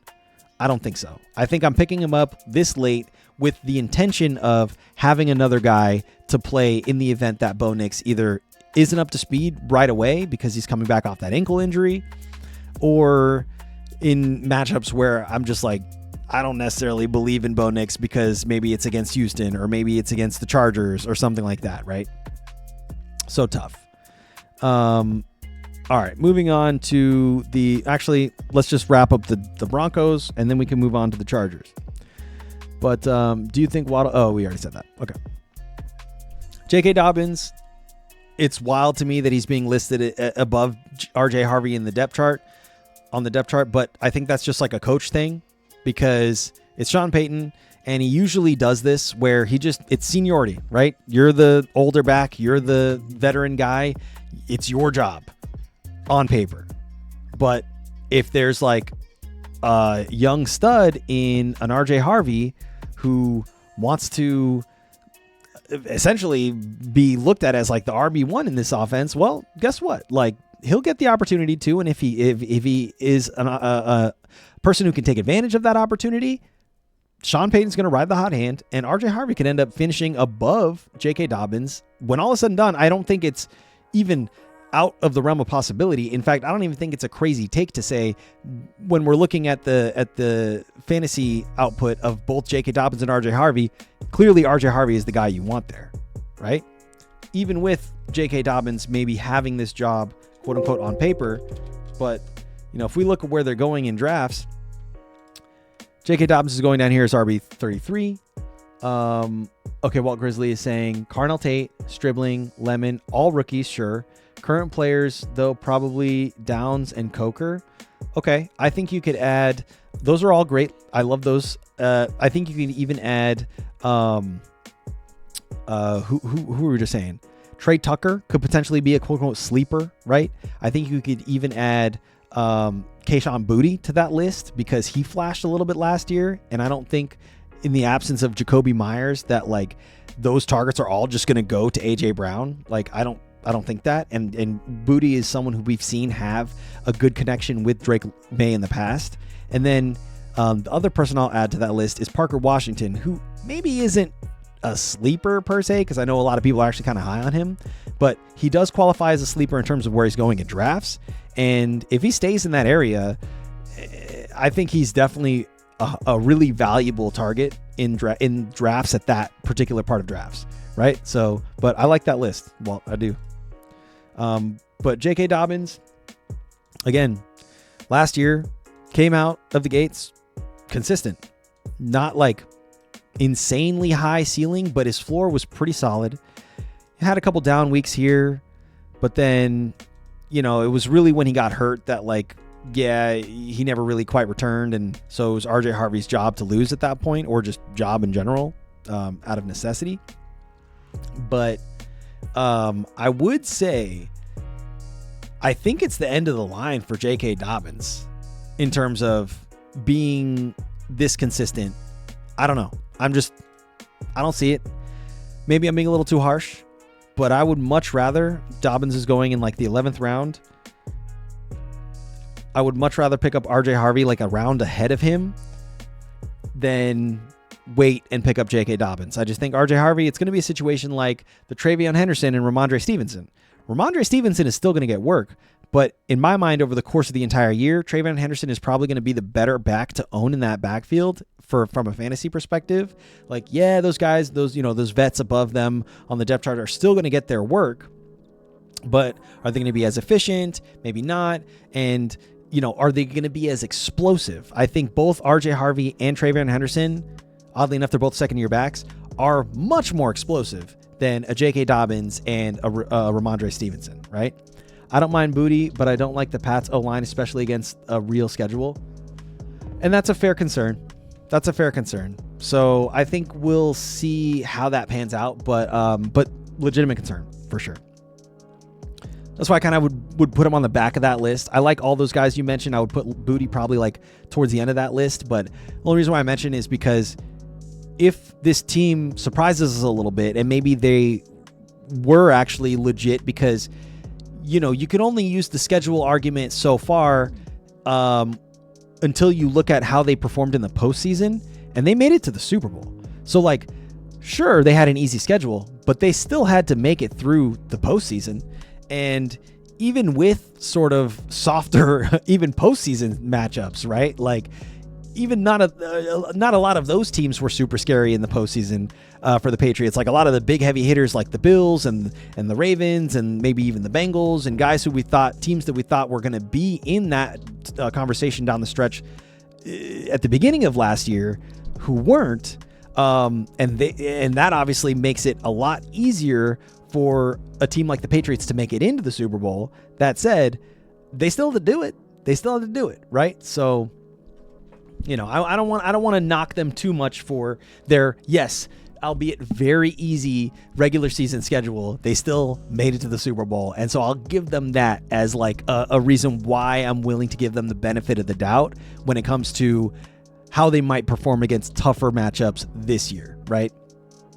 Drake May took a total of 21 sacks during the 2025 NFL postseason, setting a new single postseason record, bro. Holy shit. Okay, that is a key stat to look at for sure. And not a good look. Again, they still made it there, but that's a lot of sacks. You got to protect your quarterback. He can't be sacked 21 times over the course of 4 weeks or 4 games or whatever. It's like averaging 5 sacks a game, or maybe at best case scenario 4 sacks a game, right? Denver blows the doors off of New England if Nix doesn't get hurt. Oh, okay. Yeah, that's right. That was the AFC Championship game. Fair. Yeah, you're right. We could have seen a Denver Bronco Super Bowl, a Broncos Seattle Super Bowl for sure. Yeah, that's fair. Okay, so we'll talk about Courtland Sutton. I already talked about the running back, so we'll talk about Courtland Sutton and Jalen Waddle for a quick sec, and maybe we can do a quick cursory overview on Evan Ingram. But like Jalen Waddle, where's he going in drafts? Going all the way up here at wide receiver 19. Too high for me. I think if he dropped a couple rounds, I'd be more willing to pick him up. And then Courtland Sutton is going all the way down here. Do we really think Jalen Waddle is going to be the guy to own in this offense? I don't know. I don't think it's just going to all of a sudden be the Jalen Waddle show out of nowhere just because maybe they traded for him or they signed him or whatever the case may be. However they got him on this team, like I don't think it's just going to mean Courtland Sutton is now just the number 2 guy or even the number 3 option or whatever in that offense. But I'd be still more willing to pick up Courtland Sutton where he's going here than I would be to pick up Jalen Waddle where Jalen Waddle's going, all the way up in like the 3rd round or whatever. Sutton will still be the top red zone threat. Yeah, I agree with you on that.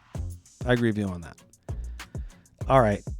Troy Franklin, I think he's negligible. And then obviously Marvin Mims, Pat Bryant, Lil Jordan Humphrey. The only reason why we're even talking about these guys is because last year we saw each of them get some form of play time and, maybe flash here and there purely out of necessity. But, they're just buried on the depth chart. And you do have 2 guys who are bona fide starters in Jalen Waddle and Courtland Sutton.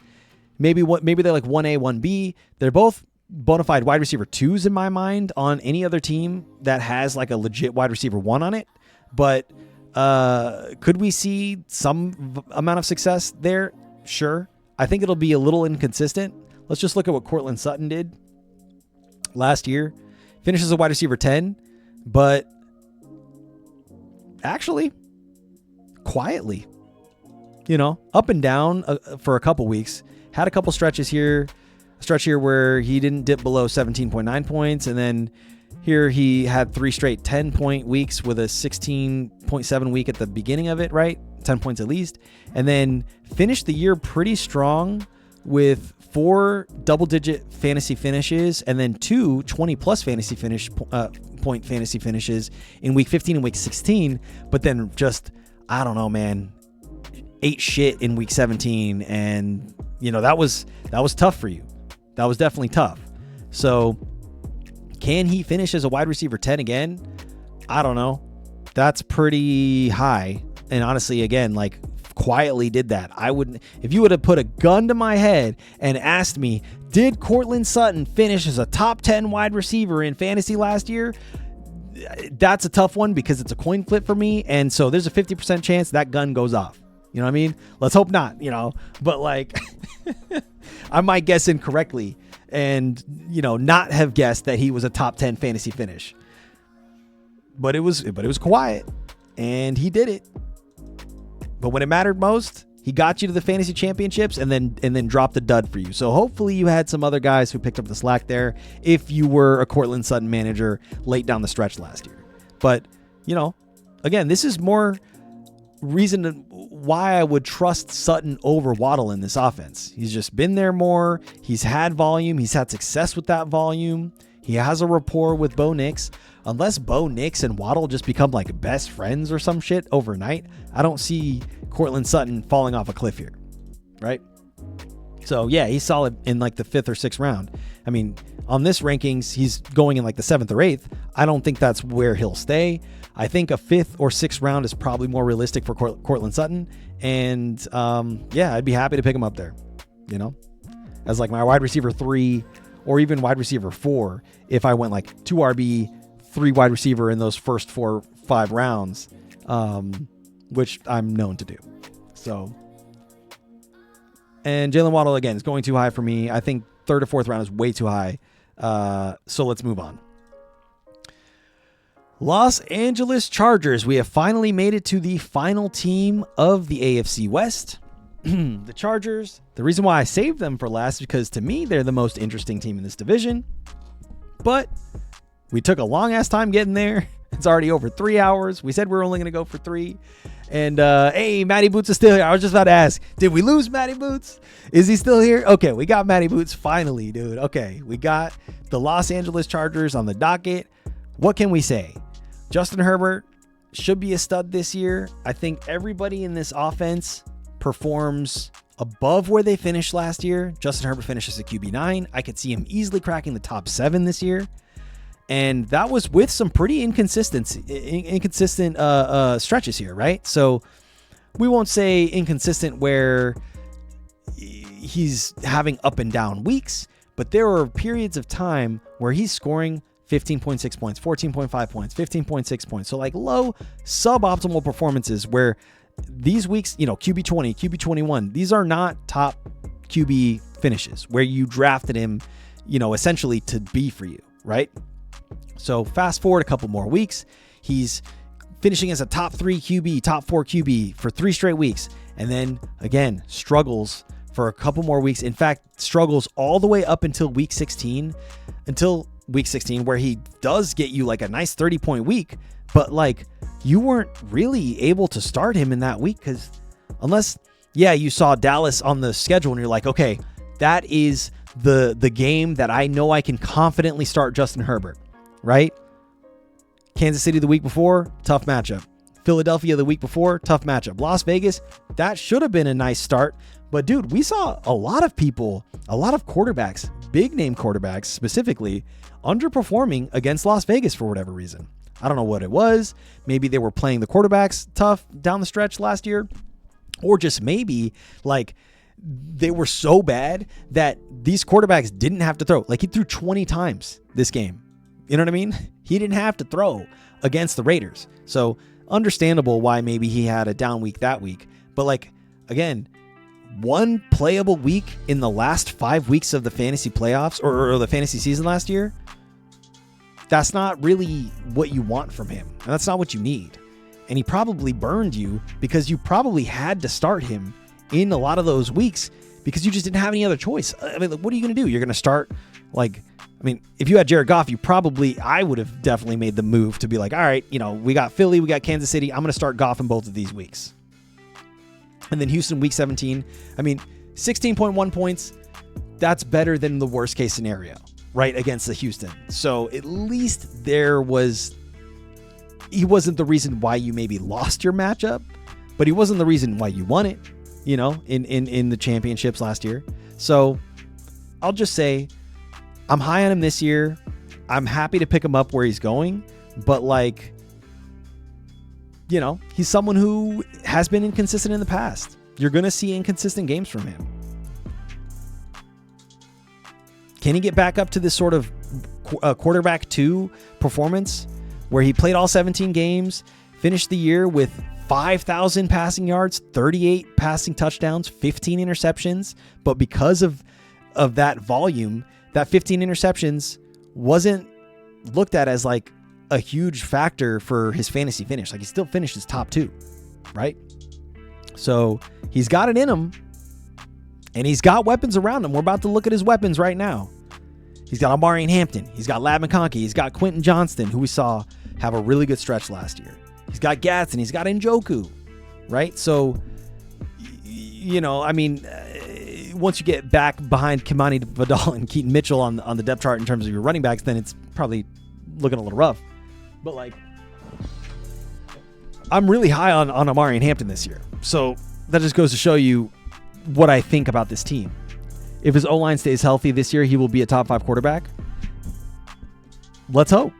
For Matty Boots, right? He's a Charger fan. He's our Charger fan. He's our resident Charger fan.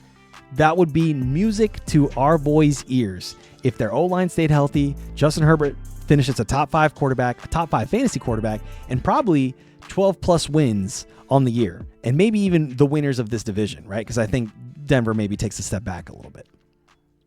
So, well within the realm of possibility. If that O-line does stay healthy, that also means guys like Omarion Hampton are going to eat this year. Someone who I'm super high on. I saw you pick him up, Walt, in our mock just now, but he's going in the 2nd, 3rd round, right around that turn. And when he was on, man, he was just incredible, right?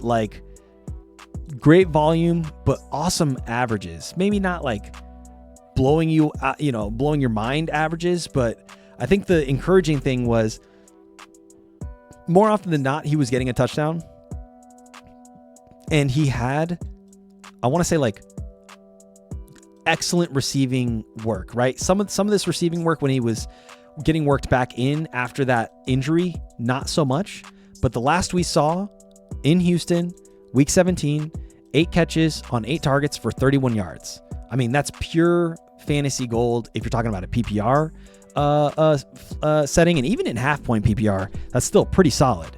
And so before he got hurt, ton of pass work. So there's no reason to believe why he can't continue to do this for you in both the running attack and in the passing game. I'm super high on him, dude. I'm just dude, I could actually end up seeing myself reaching for him if you took him with your second pick. Obviously, I don't think I would have been able to pass up on James Cook. That would have probably been irresponsible. But if I'm sitting here and James Cook is gone and maybe Chase Brown is gone, I'm happy to pick up Omarion Hampton as my RB1, right? And move forward with him as my staple RB. So yeah, I'm super high on Omarion Hampton, and I see why other people are as well. Ladd McConkey, Quentin Johnston. Let's see where they're going. I think I ended up with Quentin Johnston in that mock draft, but let's see where Ladd McConkey's going. He's going way up here as wide receiver 20, wide receiver 18 in some instances. When he has volume, he's solid. Down the stretch, I don't know what happened. I don't know, maybe if he was hobbled, maybe it was a game script scenario, but his volume kind of fell off a cliff after the bye. Even though he was getting touchdowns every other week almost, it was still, not enough for you to be confident. And so if you're picking him up here as your wide receiver 18, he's basically your wide receiver 2, and in some instances might even pick your wide receiver 1. This is good that you're seeing right here, but this finish is not encouraging. So I probably would wait on Ladd, even though I know a lot of people are high on him. I would probably end up waiting and picking up guys like, I mean, if it's between T. Higgins, Ladd McConkey, and Emeka Egbuka, obviously we know I'm picking up T. Higgins in that scenario. But if it's between Emeka Egbuka, Ladd McConkey, and Malik Neighbors, I could probably lean Ladd and then be okay with that. But I would, again, feel much more comfortable if he was my wide receiver 2 and not my wide receiver 1. I think down in this area, I would have already needed to pick up a wide receiver 1 to feel confident about relying on a guy like Ladd McConkey as my wide receiver 2. I know that sounds crazy, but like he's just, in my mind, not a solid wide receiver 1 in a fantasy aspect, despite maybe being that for that team, right? All right, see you, Walt. Yeah, it's getting late, man. Let's wrap this up. That was a lot of fun, bro. Good mock. Loved your team. And yeah, let's crush it with the NFC, I want to say South and then AFC North last year. Those are the last 2 divisions, NFC South, AFC North. So yeah. Or sorry, yeah, AFC North, NFC South. All right, see you, Walt. All right, Matt. Let's wrap it up, bro. Let's wrap it up. Ladd, pick him up if you want to. He's probably going right around where he should, but I might be a little too high, or I might see people a little too high, though, on Ladd McConkey. Yeah, Friday next stream. Yes, this Friday will be the NFC South, 3:30 p.m. West Coast time, so 6:30 p.m. East Coast time. Quentin Johnston, we did see me pick him up in this mock draft. I think I picked him up in the 8th round. Yeah, so that's what Walt was saying. I picked him up in the 8th, right around where he's going. But like, as a guy you're getting in the 8th round, super solid depth piece as the wide receiver 2 on this team, that could end up being sort of, maybe he's not the second or third option because we have guys ahead of him. Obviously, like Ladd McConkey might be ahead of him, but also Omarion Hamilton for sure, or Hampton. But when Quentin Johnston had his stretch of good games, awesome, super consistent ceiling or floor, had good ceiling as well. And then I think he got hurt in this game, missed a game, came back, was a little inconsistent, never quite got back up to speed up until week 16 and week 17, where he had back-to-back pretty solid performances. So I am willing to take a chance because we've seen Quentin Johnston do it before. That I think we were having this conversation when we were talking about guys like maybe Josh Downs or Jacoby Myers, or actually I think it was Mekhi Lemon because he's a rookie. If I'm looking at Quentin Johnston or Mekhi Lemon, first of all, both of those pass attacks are completely different stories. Even if Mekhi Lemon is sort of that number 2 wide receiver on that team, am I thinking that he's going to outperform Quentin Johnston, who's the number 2 receiver on his team, where Quentin Johnston has Justin Herbert passing to him, and Jalen Hurts is the guy passing to Mekhi Lemon? Give me Quentin Johnston 9 times out of 10 there, right? So I think that's the calculation that goes into why I would pick him up here. If he's going any earlier, I probably am going to sour on Quentin Johnston, but right here is the perfect time to pick him up, and I actually love where he's going in drafts right now. Like, I'm stoked to pick up Quentin Johnston in this position for sure, right? As like a 3rd or 4th wide receiver on my team, maybe even 5th, just like as a depth piece, because you're getting him way down here, right? Rosh is saying you get good vibes from the Chargers. I know you trying to wrap things up. Awesome stream. Oh, hey, appreciate you, man. Appreciate you, Rasha. And yeah, no, we are getting good vibes from the Chargers. Like, we saw them we saw them win 11 games last year. They were second in the division to the 14-win Broncos. I think that flips this year. I could see the Chargers getting closer to that 14-win mark and the Broncos being maybe even like sub-11 wins, right?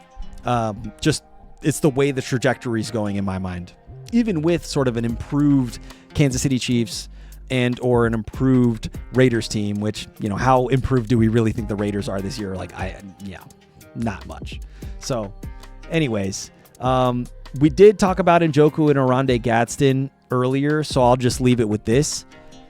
Njoku, fine to draft. Gadsden is someone you're not drafting, but I think just keep an eye on as we get towards the middle and end of the year, where Njoku, he might have had a hot start, but for whatever reason, maybe it's through injuries or he's just hobbled, or maybe it's just like the passing of the torch because Njoku is 30 and Oronde Gadsden is 24, that like, hey, Gadsden is now the tight end on this team. Like, we could see that. Jim Harbaugh is a guy who does like to utilize his tight end in the pass attack in a meaningful way, especially in the red zone, especially in like chunk play scenarios, right? So we could see that with Njoku and then eventually again Oronde Gadsden. But am I trusting either of these guys off the jump?